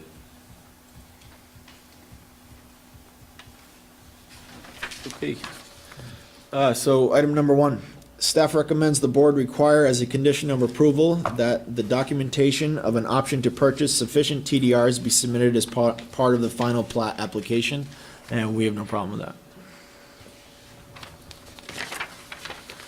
Wait a minute, did we just, Now we're in preliminary. can we back up for a minute? There's something that we just went past. I don't think staff picked up on it because I didn't see it in the comments. But the neighbors have submitted a handout. Well, let me be more precise. The Save Open Spaces South Burlington has submitted a handout, one portion of which I think needs some discussion. Do you have a copy of the handout? I believe so, unless we just got it. Is this one of the things I handed you just now? Yeah. Okay, we didn't receive that until just now. Okay, did you get a copy? We have it here, I think. Is this it? It's got, well, the important thing I want you to look at to start is the map on the second page. Do you folks have another copy? If they don't have it, I'd like them to have a copy. I gave them a copy. Yep, Thank we you. got it. Yep. I gave them You got it? actually 2 copies. I got a question to start, because this could become a somewhat intense discussion. Do you agree that this overlay map is accurate? So we're just looking at this for the first time right now. Okay, take a look at it, because it's going to become potentially a significant issue. Let's start with the accuracy of the map, whether in fact this riparian community area. Map 7, the comprehensive plan. Yeah, but I can't tell from, I don't read the map.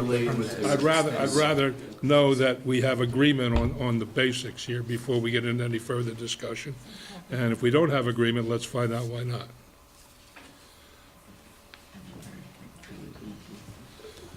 It's using the old site plan. Yeah. Yeah, so we'll provide comments at the next hearing. No, I want to talk about it now. Can you determine whether this overlays, whether this riparian community overlays the district or your development? Not at this time, we can't. Paul? So I invite Paul Connor, Director of, what is he? Director of Planning and Zoning. Director of Planning and Zoning. Sure, let's go with that one. That guy. You promised. Tell the truth, whole truth, nothing but the truth, and a penalty of perjury. I do. Thank you, sir. So just looking at this briefly, and we'd be happy to come back with a little more review. This does appear to be a blow-up of a portion of one of the maps in the city's comprehensive plan, zooming in on this area, which is one of 2 natural resources maps that the comprehensive plan has. There is a layer in the comprehensive plan, a mapping layer in this map called riparian connectivity that was taken from the open space report. The open space report discusses what that represents and what it means. I can say that this afternoon, sort of by coincidence, we had a meeting with one of the state wildlife biologists and asked him what riparian connectivity represents from a mapping layer. And he said that in the prior version, so 2014-ish, of the state's mapping system. They had, it's called the State Biofinder Atlas. The state had compiled a series of different potential resources where there's waterways, where something that they call valley bottoms, so looking at sort of basic topography, what's lower, what's sort of around the streams, and some other ones, and sort of put it together as an area to consider for riparian connectivity. Since that time, in the newer version of the Biofinder, that layer doesn't exist anymore. It's been refined. But that's a state document, right? It's a state mapping tool. Yes, so it's been... Our comprehensive, let's focus on the issue. Yep. The issue is not what the state is doing. The issue is whether Comprehensive Plan Map 7 identifies the area that they've crosshatched here as a riparian connectivity area. That's a yes or no. You know or you don't. The comprehensive plan map shows that as a riparian connectivity area, Thank yes. you. All right. Yep. Now, is the riparian connectivity area a primary conservation area within the meaning of the comprehensive plan? Forget the state. Stay within the four corners of the comprehensive plan. Can you please repeat the question? I just want to make sure that I'm accurately answering the question. Does, within the four corners of the comprehensive plan, forget about the state. We've established, point A, that the comprehensive plan shows that the cross-hatching on what the neighbors have done here, in fact, is accurate in relation to the project. It overlays the project. The map overlays the project, yes. The riparian connectivity area identified in the map overlays the project. It appears to, yes. Now, what I'm saying is the riparian connectivity area a primary conservation area as far as the comprehensive plan is concerned? Yes, the comprehensive plan has a map of which this is a zoom in that is called primary conservation areas. Okay, thank you. Yeah. Now, I would like to understand, I would like the developer to understand, I got a little preliminary first, to tell the neighbors where I think they're off base and where I think they may have a point. The relationship between a comprehensive plan and the LDRs is a difficult one. It's been ruled on variously by the Supreme Court. It's not an easy question. So, for example, mere expressions of desirability or I think what's the word the court uses? Aspirational statements in the comprehensive plan are not binding. Positive mandates of the comprehensive plan are binding. That's what the case. That's my interpretation of a summary of what the cases say.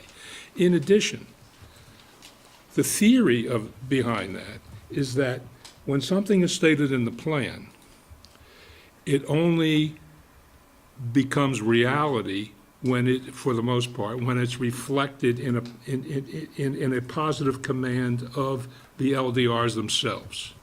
So those aspirations that are left unaddressed in the land development regulation itself don't matter for our purposes in determining whether a development is viable. We're in a tricky zone here. What your opponents are saying to you is that there's a specific section of Article 15 that they cite to, 15.18A10, that requires the project to be consistent with the goals and objectives of the comprehensive plan.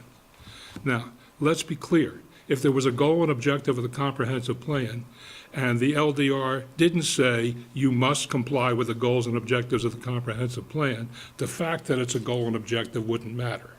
What makes it matter is that the LDR says you will comply for a PUD with the goals and objectives of the comprehensive plan for the district. Now, what they're saying is that on page, right up front in the comprehensive plan, and by the way, they selectively quote, somewhat to my annoyance, the relevant line.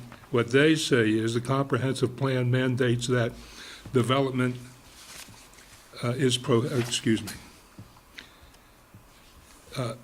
says one of the conservation plan's goals is, quote, conservation of identified important natural areas. In fact, the goal is promotion of conservation of identified important natural areas. So their case, even on this point, is not quite as strong as they purport. It is not conservation, it's promotion of conservation.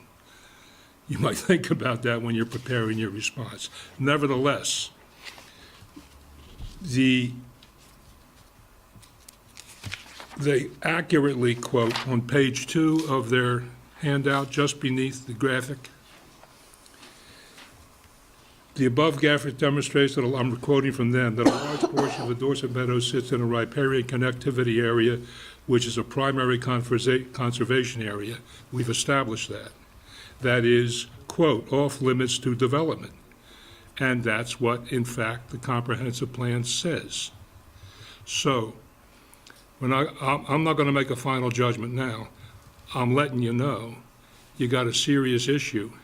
Talk to your lawyer, in addition to whoever else you talk to, and come back with how this fairly dramatic overlay does not effectively violate the relevant section of the LDR, which is 5.18, I think A10. 15.8. I'm sorry, 15.18 A10. So the specific answer I'm looking for is basically you got to show me the negative. How doesn't it violate the goals and objectives of the district? That's the question. You didn't come prepared for it. You got hit with this today. I don't expect an answer now, but I'd like you to focus on the issue and address it next time you're here. Thanks, Frank. Thank you, Frank. Any other questions, Chairman Miller? That's very helpful. Thanks, Paul. Thank you. Thank you, Paul.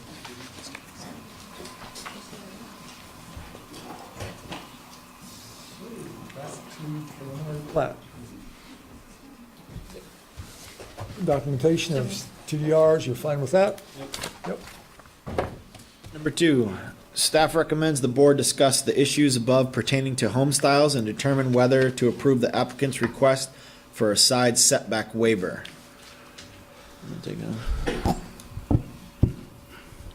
That's that Dewberry Lane. Yeah, so in particular, they mentioned that only 2 of the house designs would meet the dimensional constraints on Dewberry Lane. And I think that we are willing, correct me if I'm speaking out of term, to look at alternative additional building designs to comply with the setbacks that we are proposing along Elderberry Lane. And then the second part is we are asking for setback waivers, as shown, as outlined and shown on the internal lots within the development. I believe what happened is we submitted a variety of building elevations, and staff noted that only, I believe, 2 of them fit within some of the smaller lots, most of them being on Dewberry Lane. And, with only two varieties kind of to go from, based on just the elevations, we thought, or we'd agreed to provide more of the smaller footprint building elevations. And then the second part of it was that we'd be willing to revise the guidelines to limit more than, I believe it was 2 adjacent of the same style. And we're fine doing both of those things. So could we take a look? It's been helpful in previous, like in Cider Mill, it's been helpful to look at specific areas where you're asking for specific waivers. Yep. So if we could, take a look, thank you. We could take a look at where these waivers are going to be most effective. So if you consider this sort of a perimeter loop around here. Oops. No worries. Maybe zoom out just a touch. Zoom out, yeah, negative. Yeah. So if this is a, it really is this area. So if this is a perimeter loop, the setback requests are for the interior lots, not for any of the exterior lots, not for any of the lots that abut against any neighboring properties, not for any of the multifamily units. It's specifically for those interior lots that we're concentrating that smaller single-family detached lot design on. Mike, is that for both the side and the front request, or just the side request? Well, you know, the LDRs conflict a little bit.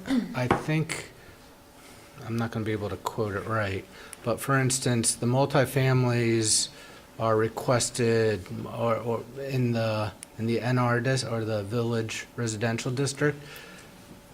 The LDRs state that they must be a certain setback, which actually is, let's see here.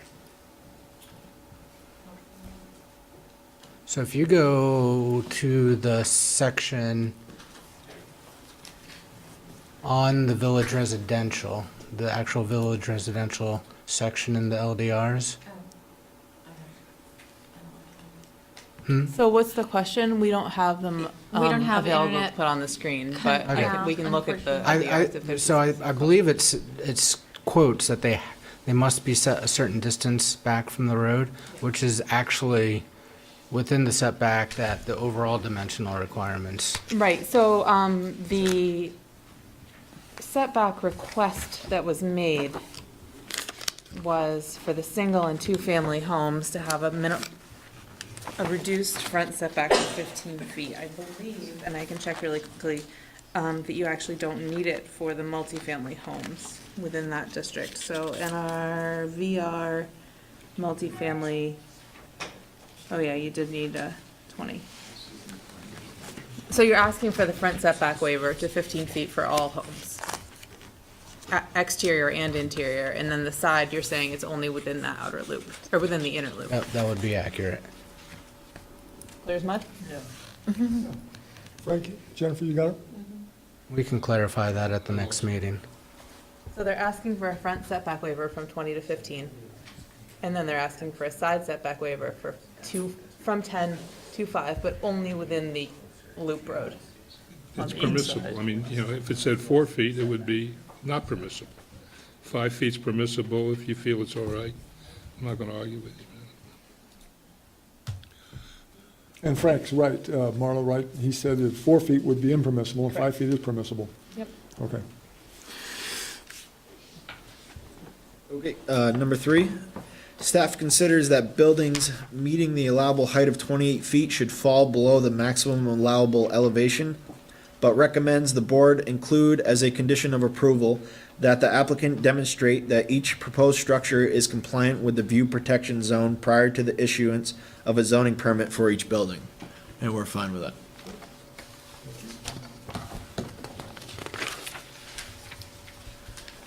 Number 4, staff recommends the board require the applicant to propose a payment schedule and inflation adjustment methodology as part of their final plat application, but otherwise considers this criterion met. This is in regards of an impact fee for the existing pump station on Nolan Farm Road. And we're fine providing impact fee table of some kind. Schedule. Yeah. Yeah. Yep. Number 5, staff considers the applicant has attempted to address the technical review comments, but does not have adequate expertise to determine if the response has been adequate, and has referred the revised study to the third-party reviewer for the confirmation. Staff will provide feedback to the board regarding the revised traffic study at a continued hearing. And we touched on that for master plan. It's the same thing here. Number 6, staff has discussed compliance with this criterion as part of the review of MP 1801, based on the available information, staff considers this criterion met, but recommends the board consider continuing the hearing to allow the National Resources Committee to complete their review. Staff recommends the board evaluate the requested continuation date when it's received. We touched on that. They're meeting Wednesday, I believe. Thanks very much.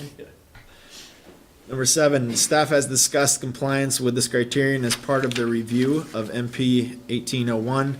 Staff recommends the board discuss whether to require the applicant to provide an elevation for the multifamily home facing Dorset Street, demonstrating that both the Dorset Street and Trillium Street sides will be presented as fronts of the building, and that's another piece that we touched on for master plan. Number 8, staff recommends the board continue the hearing to allow the stormwater section an opportunity to review the revised plans, and we're fine with that. Number 9, staff recommends the board consider requiring the proposed grading to be smoother between the rear yards to create less of a tall appearance when homes are viewed from the recreation paths running internal to the development. And we touched on that in master plan also.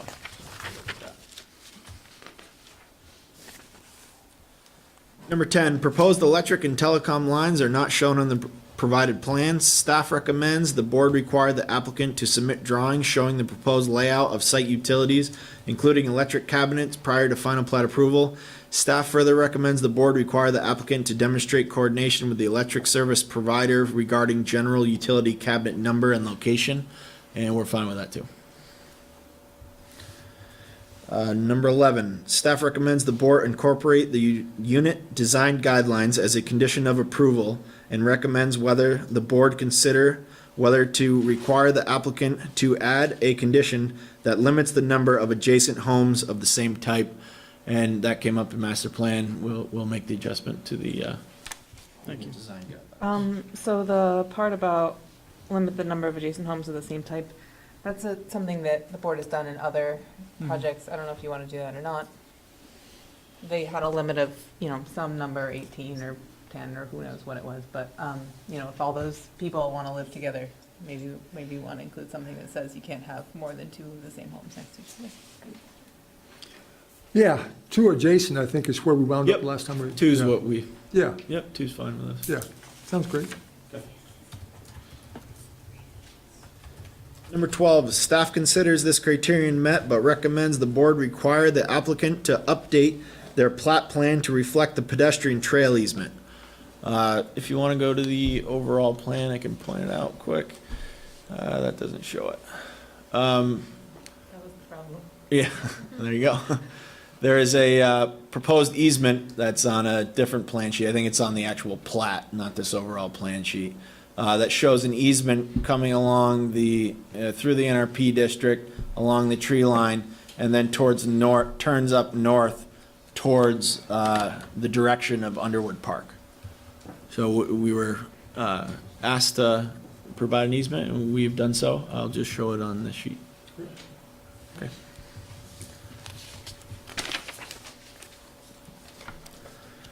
(13) Staff recommends the board require the applicant to add a solid waste handling area for these homes as well, and recommends the board require the applicant to demonstrate compliance with the requirement for complete enclosure of the solid waste area. And if you want to go back to that overall plan one more time. This is in reference to, we show a dumpster location on these multis up here. We do not, however, show. So that's right here. And the landscaping plans show it in a much more detailed orientation with plantings around it, but we don't have a specific detail showing the requirements of the dumpster enclosure in South Burlington, if it's a green slatted fence or whatever the requirements are. So we'll be sure to include a detail of the screening for the dumpster, and then we failed to show locations within the new multi-sections to the south there.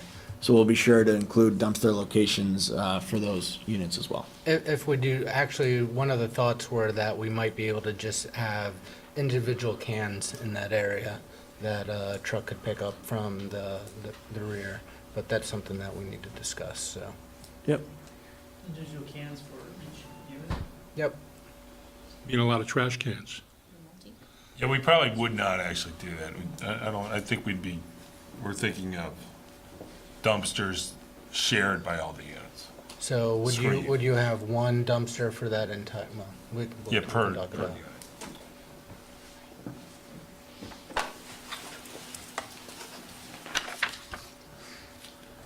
Number 14, staff recommends the board require the applicant to submit an open space management plan prior to final plat approval with wetland buffers clearly delineated. Management plan should indicate the open spaces should be maintained as designed, including language allowing for appropriate maintenance of the recreation trail easement located within the natural resource protection zone.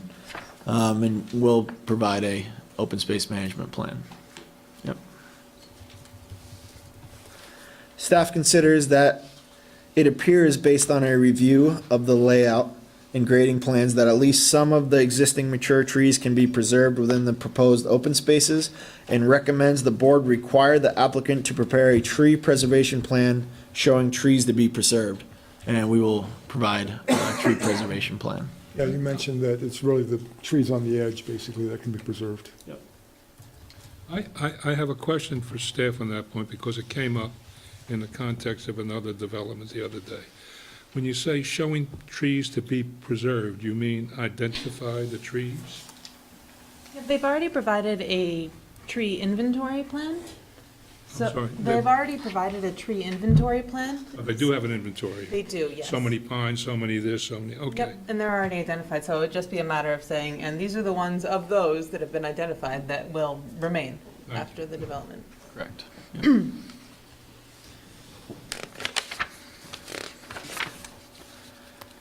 Number 16, staff recommends the board require the applicant to obtain preliminary wastewater allocation prior to final plat. We have no problem with that.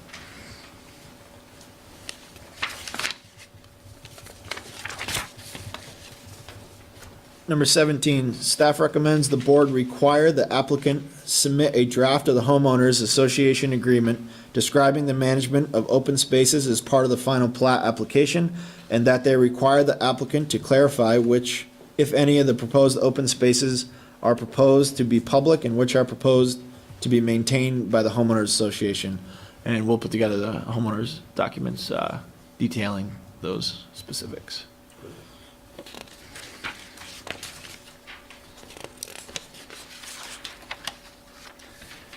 Number 18, staff considers that to require additional parking where no homes are proposed would detract from the provided open spaces and parklands, and recommends the board approve the parking layout as proposed. And this is in response to, I believe, Bellflower Court. It's a 18-foot wide road. No, this is, so the LDR says that sufficient space for one lane of on-street parking shall be provided on all streets except for arterials. So you've not done that, and where there's no homes. So I guess, yes, Okay, like the Bellflower is wetland part of it, crossing. but Yeah, I yeah, got you. I there's got a couple other places. It's more that the board has to explicitly grant you a waiver rather than passively. Okay. say. Yep. Yep, so those are like the pedestrian crossings and the. Yep, it's PUD standard. And to Frank's point, it's waivable, right? Yes. Yeah. Yep. In the way that the PUDs allow waiver of certain standards.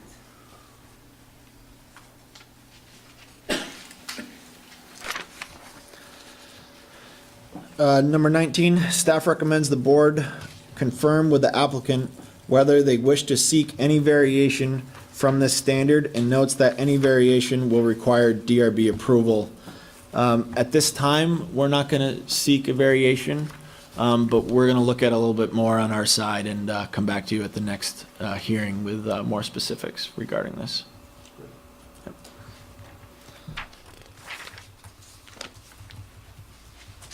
Number 20, the applicant has provided floor plans demonstrating compliance with this criterion for all home types except the single-family corner type, which does not appear to meet this criteria.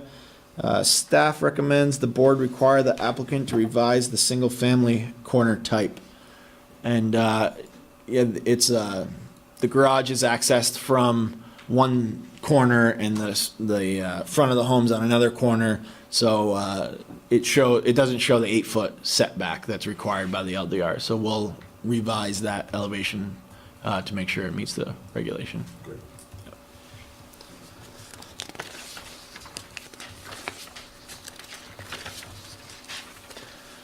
Number 21, staff considers the required stream alteration permit will result in compliance with this criterion and recommends the board require the applicant demonstrate that they have obtained that permit prior to the issuance of the first zoning permit. And we're fine with that. That's in regards to the wetland crossing being proposed. Yep.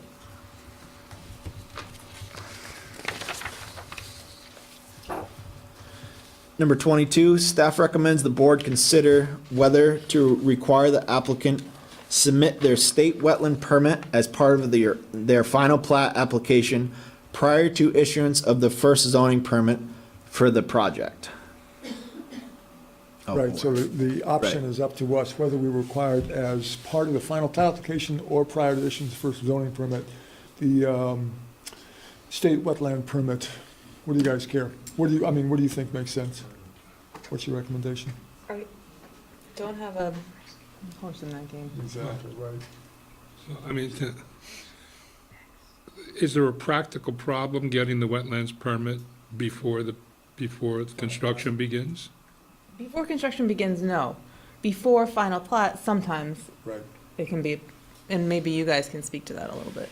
Yeah, it's more of a time constraint. I mean, we can't build without it, you know, so it Has to happen. Right, we'd rather see it at first zoning permit issuance rather than final plat, but it's not a deal breaker.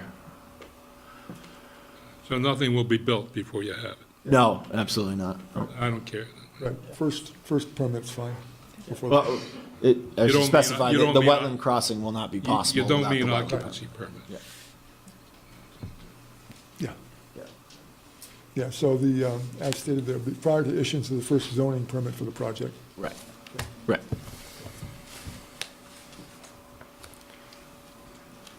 That's it. We are. So, more questions from the board? So the reconfiguring of the road, Dorset Street, that conclusion was, can you tell me a little bit about concerns at Sketch? There's entrance and exit on Middle Farms Road and none on Dorset.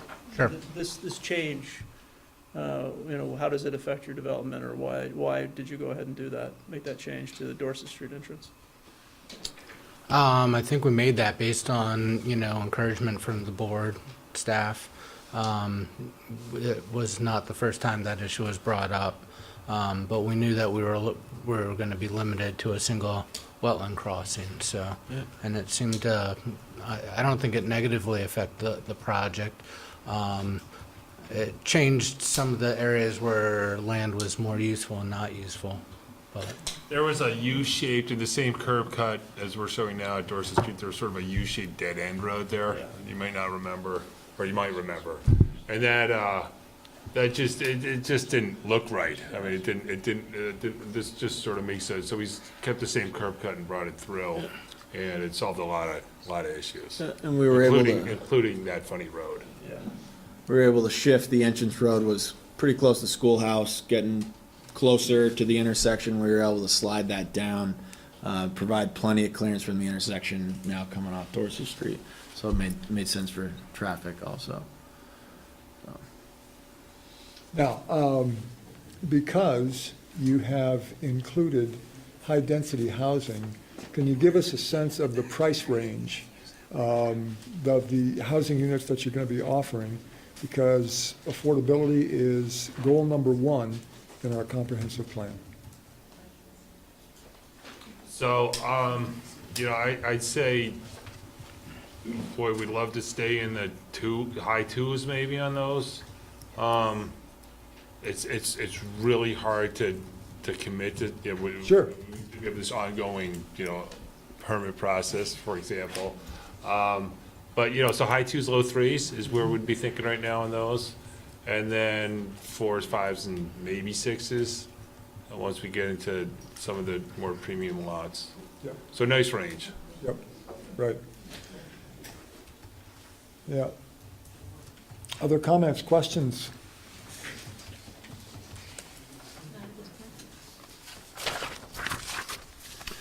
So, let's see, we are going into public comment, 2 minutes per public comment. Matt is going to be watching for 9:30. We're now at 9:10, so we'll have time for just about 10 comments if we get them all at 2 minutes. So we're happy to start the process. And just to be clear, it doesn't mean that there's no opportunities to comment after 9:30. It's quite likely we're going to continue this hearing, and there'll be other opportunities. And of course, there's always an opportunity to submit written comments, which are obviously not limited in words or time. But we ask you to identify yourself, and I'm playing bad cop and trying to limit you to 2 minutes so we get as many voices as possible that wish to speak tonight. Okay, good evening. Daniel Seff, MSK Attorneys. I'm here on behalf of 14 interested persons. Did the handout make it around before I got here? Okay, so they're all identified by name and address. I don't need to read their names and addresses now. That's who I'm here on behalf of. And I have at least 10 people who've ceded their 2 minutes to me, so I'm happy to, if it makes your job easier, Matt, I'm happy to talk for the next 20 minutes. Well, no, what would help is if they identified themselves during the process. No, there'll be time. There'll be time so that they are given party status, which they would be. So, okay. I think we have that with the memo, but I think you.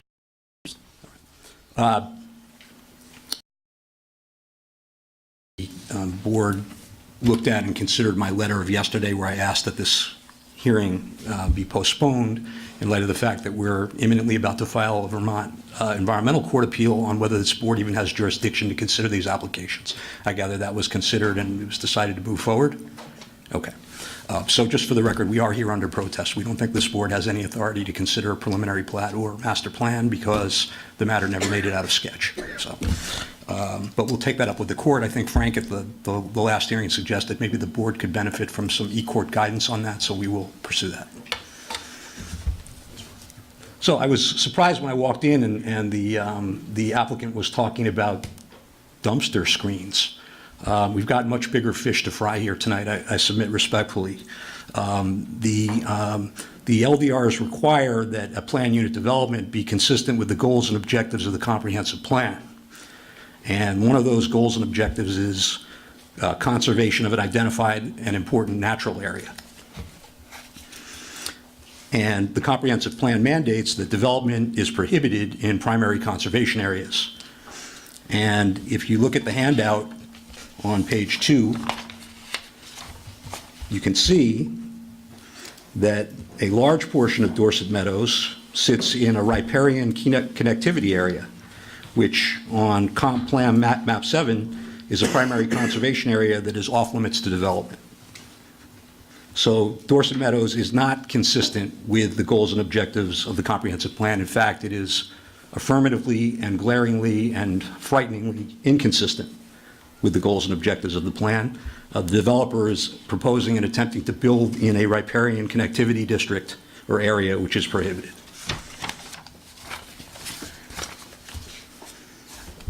If you look at page 3, the handout, section 9.06B3 of the LDRs talks about the plan that the developer has to come up with to protect existing natural resources on each site, and that includes conservation areas shown on the comprehensive plan.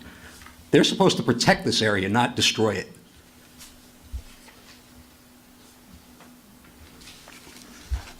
Look at that portion, please, of 9.06B3. Existing natural resources shall be protected, not should, not may, shall be protected through the development plan, including ... conservation areas shown in the comprehensive plan. The conservation area is shown in the comprehensive plan, and we've got dozens of houses sitting right in the conservation area. I don't know how this happens, but it shouldn't be allowed to go forward. Comprehensive plan is very clear at page 2-103. Primary conservation areas depicted on map 7 include environmentally sensitive and hazardous areas that are, quote, off limits to development. Off limits means off limits.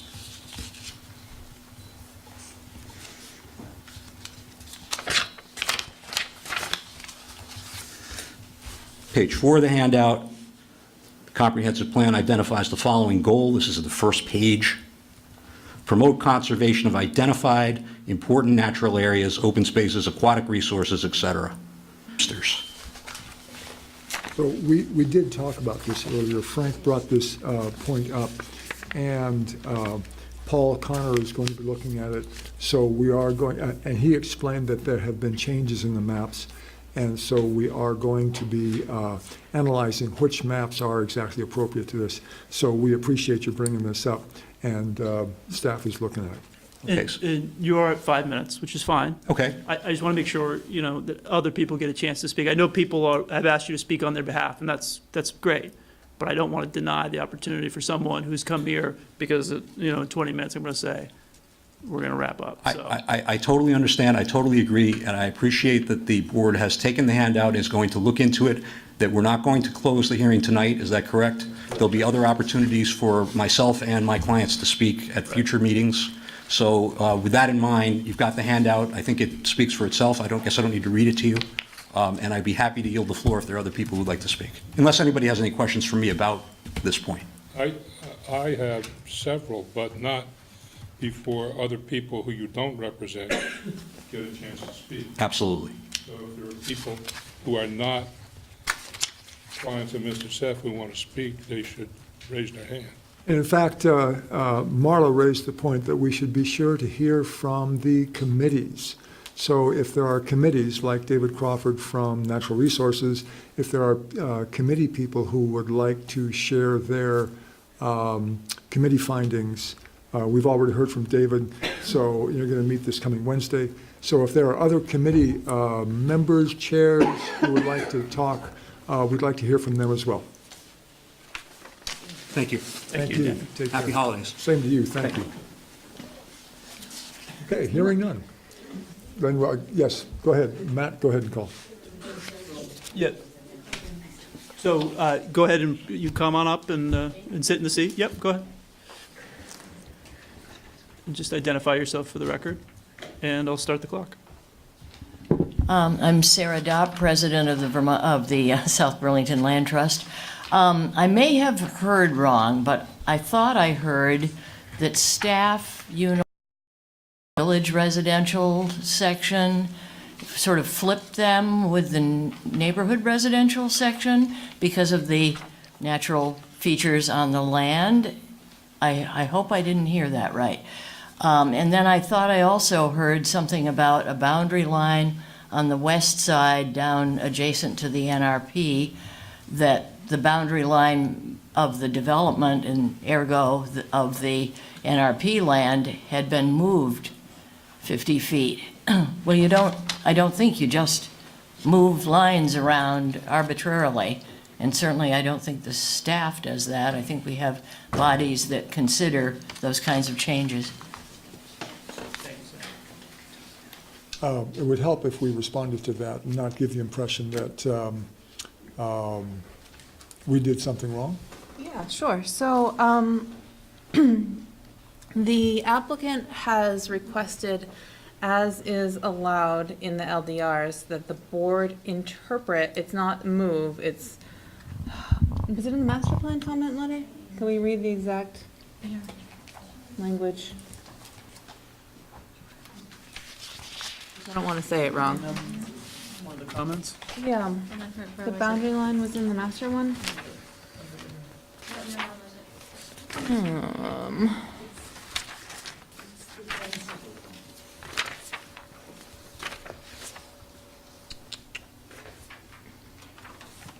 NRP boundary line, master plan comment number 11. 11.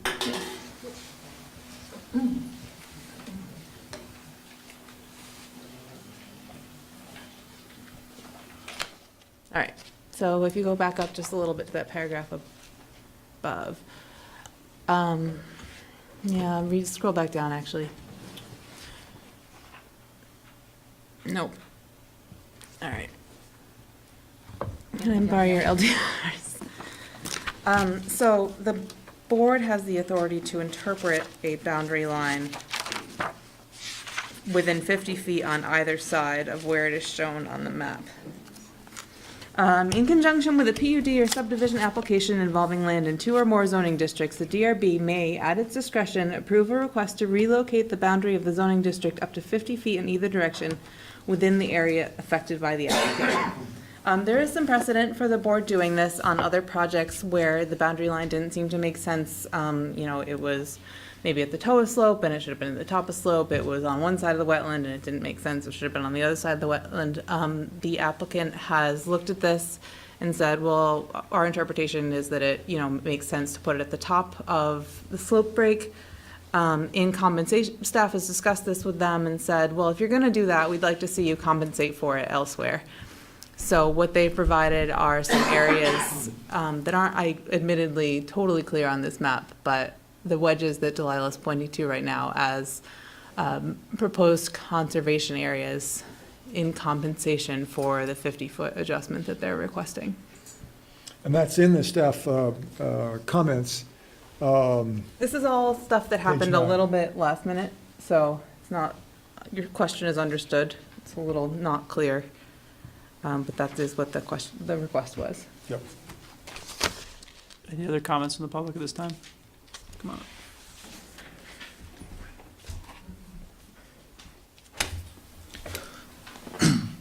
Thank you for allowing me to speak. My name is Ray Gonda. I'm not one of the 10. I've lived in South Burlington for about 35 years. I live in the Pinnacle development right now, so I'm familiar with this area.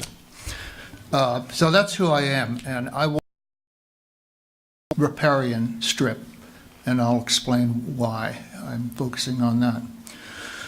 A little bit about myself. I've been a hunter, fisherman, trapper through significant portions of my life, as well as just being a general outdoor person, skiing, hiking, mushroom picking.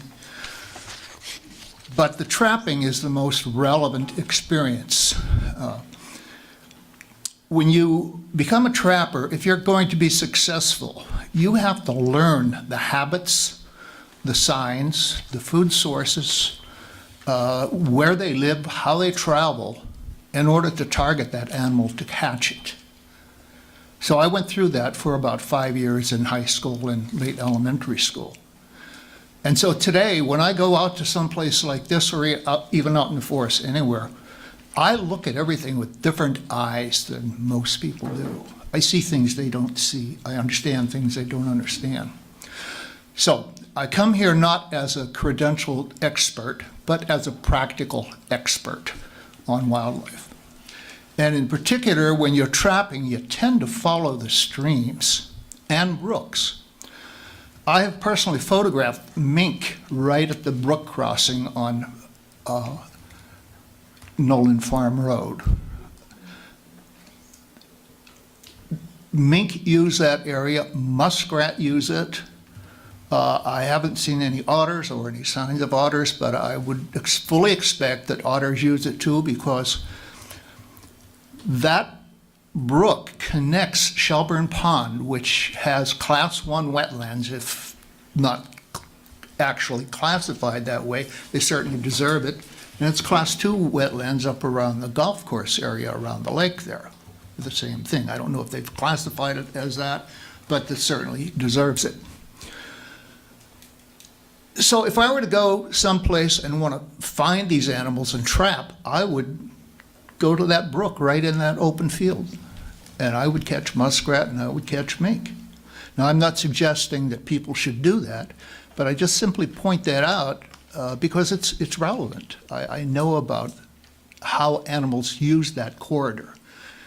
So you have the 2 wetlands at either end of that brook, and this brook connects those. That's a vital, a critical wildlife corridor. So for that reason, I am opposed to this project.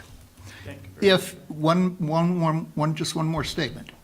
if the project were to go through, what would I do to make it better, to protect that corridor? I would remove all of those buildings on the right side, the east side of Elderberry Lane. And I would plant a strip about 100 feet wide or so, no less than 100 feet, all the way along the property edge of alders and willows on either side of the brook. Thank you very much. Thank you, Ray. Anyone else that would like to speak tonight? Come on up. Sorry. I think we'll have time for both of you. I'm Tracy Parapato. I'm not part of the 14, but I live on South Four Sisters Road. And I believe the wildlife is extremely important and the stream is extremely important. Some of the things that we didn't talk about tonight was pollution with having all these homes and yards and grass, and you know, you're going to use pesticides probably for lawns and for planting. We're going to add significantly to the pollution of the creek and the pollution of the lake by adding 154 homes to this area. And I think that's vital consideration, considering we're just talking about the wetland mitigation issues on Kennedy and on Nolan Farms. The other was the traffic issue. This summer, when they were doing the traffic thing, they were pushing a button in their pickup truck on Dorset as I walked by in the morning. That's how they were doing their traffic count. They didn't have a strip. The guy was sitting in his truck pushing a button on a summer morning when school wasn't in session. Doesn't take into effect the increased homes that are being built at Spear at South Village, or the increased homes that are being built in Cider Mill that are all going to funnel into Dorset and Spear. And there's going to be a huge traffic backlog, which might need lights or whatever roundabout on Spear and Dorset if you're adding that many homes to already South Village and to Cider Mill. So those are just some of the considerations I would add to the present. Thank you. Come on up. And I am party, so is there anybody else that's not party to the, let him go first. Thank you.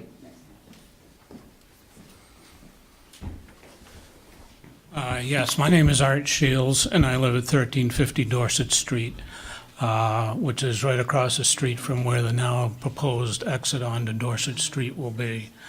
Originally, that was going to be a private street. Now it's a major road coming onto Dorset Street. That street is approximately, I would say, 600 feet between there and Nolan Farm Road, which I think is going to be an awful lot of traffic coming out of two different roadways, you know, very close together. Also, Links Road is almost across the street from where that proposed entrance is, and perhaps they could have, you know, somehow tried to get those two to line up so that they had a straight intersection as opposed to two roads so close together. Another issue that I had is on the lot size and the dimension standards. Basically, they're asking, you know, to decrease the size of each lot from 1,200 square feet down to 4,600 square feet. That's a pretty small. 12,000 to 4,600. 12,000 down to 4,600, which is a 38% reduction on what you're, you know, what you normally can do. You do not have to grant waivers. These are requests by the developers, and it seems to me that from what I'm learning in staff comments, that a lot of these requests are preconceived that they're going to be approved. I'm not saying whether that's true or not. The other thing is on I guess it's on Dorset Street, where it entrance on Dorset Street. I'm not sure what the setback of those 4 units on Dorset Street is, if they're looking for 15 feet, you know, if that's or 20 feet, what the front yard setback is from Dorset Street. I've lived out there for 40 years, and, you know, when I moved out there, it was 10-acre zoning. Then we went to where we had 500 or 400-foot setback from Dorset Street. And now we're talking of what might be 15 feet from Dorset Street. that, right now, there are no multifamily units. There are duplexes, but there are no multifamily units between Old Cross Road and Swift Street, say. So this is definitely a change in the, character of the neighborhood of what we're doing, and you've got the same thing planned for Nolan Farm Road, where you're having multifamily buildings, where now it's, mostly just duplexes and single-family homes. Another question I had, or concern, is if you look at what the numbers that they gave for their landscaping, I don't know what size units they plan to be, but if you take their figures and say the average house is going to be 1,000 square feet, or 1,200 square feet, excuse me, that works out to that their building cost, what they gave you, $14 million, is $72.08 a square foot. There's no way that number is even close to accurate. So I think you ought to get their numbers, for your landscaping budget a lot higher. I don't know if that, I don't know what's included in that number, if that includes their infrastructure cost or if it's just a building cost. If it includes their infrastructure cost, then it's an awful lot higher than that. Thank you for your comments. Thank you.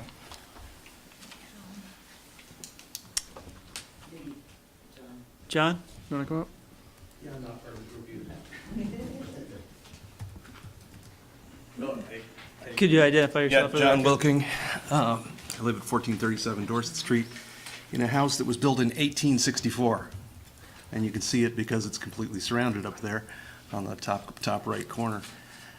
I now will have neighbors that are about 15 feet off the edge of my property, and apparently, how many? 15 of them? 16 of them? 20, whatever.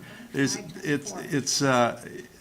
is a dramatic shift. I understand that the planning commission called my neighborhood village residential, but it isn't.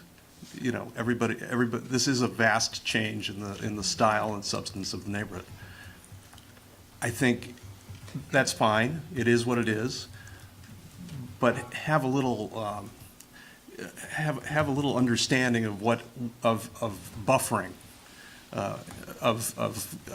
scale, and that seems to be my biggest problem. Backing up real quick, the change of the 50-foot line, we have done that. It took like 3 nights of discussion in order to add units because of it. 50 feet on those lots is a big deal, and what you're getting for it is nothing. Very little green spaces in backyards. That's not acceptable. We wouldn't have been acceptable on the O'Brien farm when we did it, and it shouldn't be acceptable here. Thank you. Okay. That's 9:30. Come on up. Go ahead. No one else?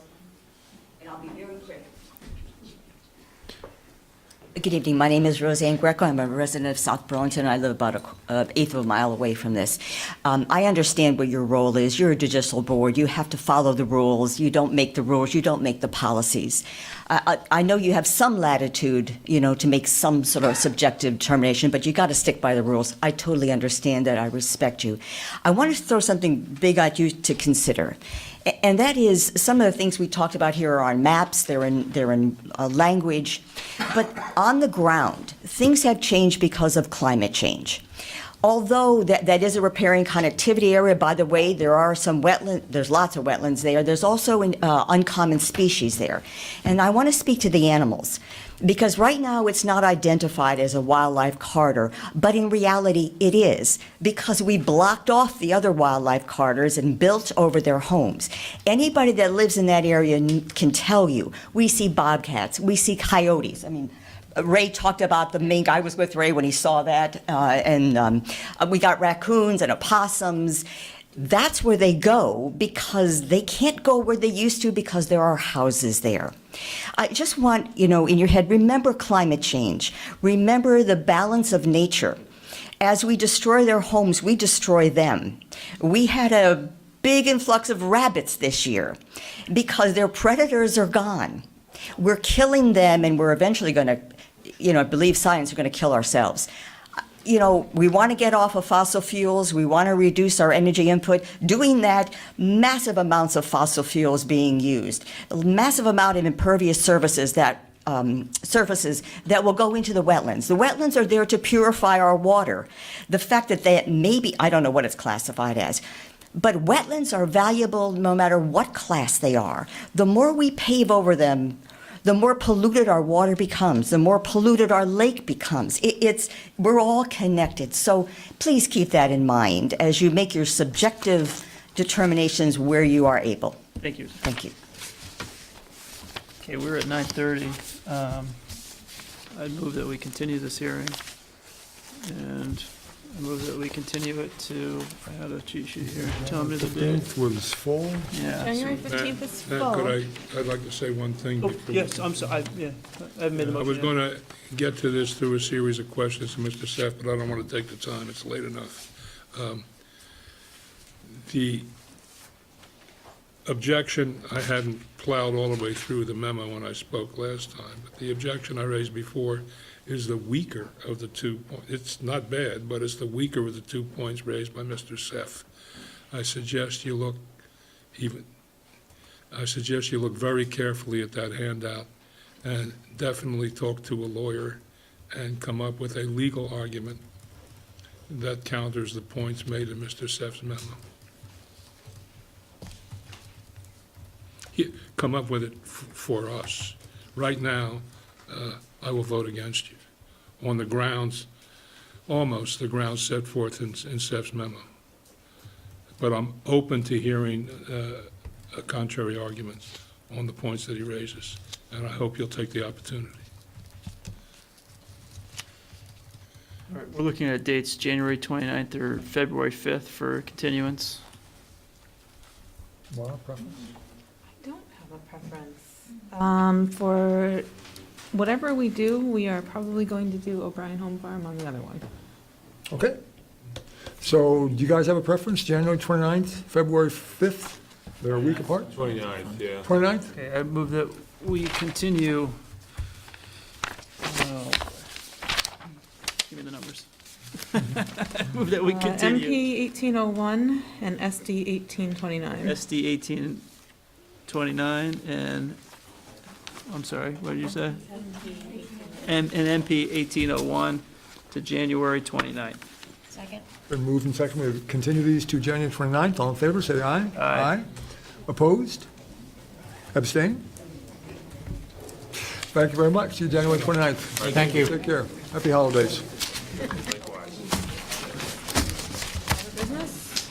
Other business? Bill? Oh, other business? Other business? I'm stunned and saddened to hear that you're leaving. Can't take vacation. Who else would put up with this?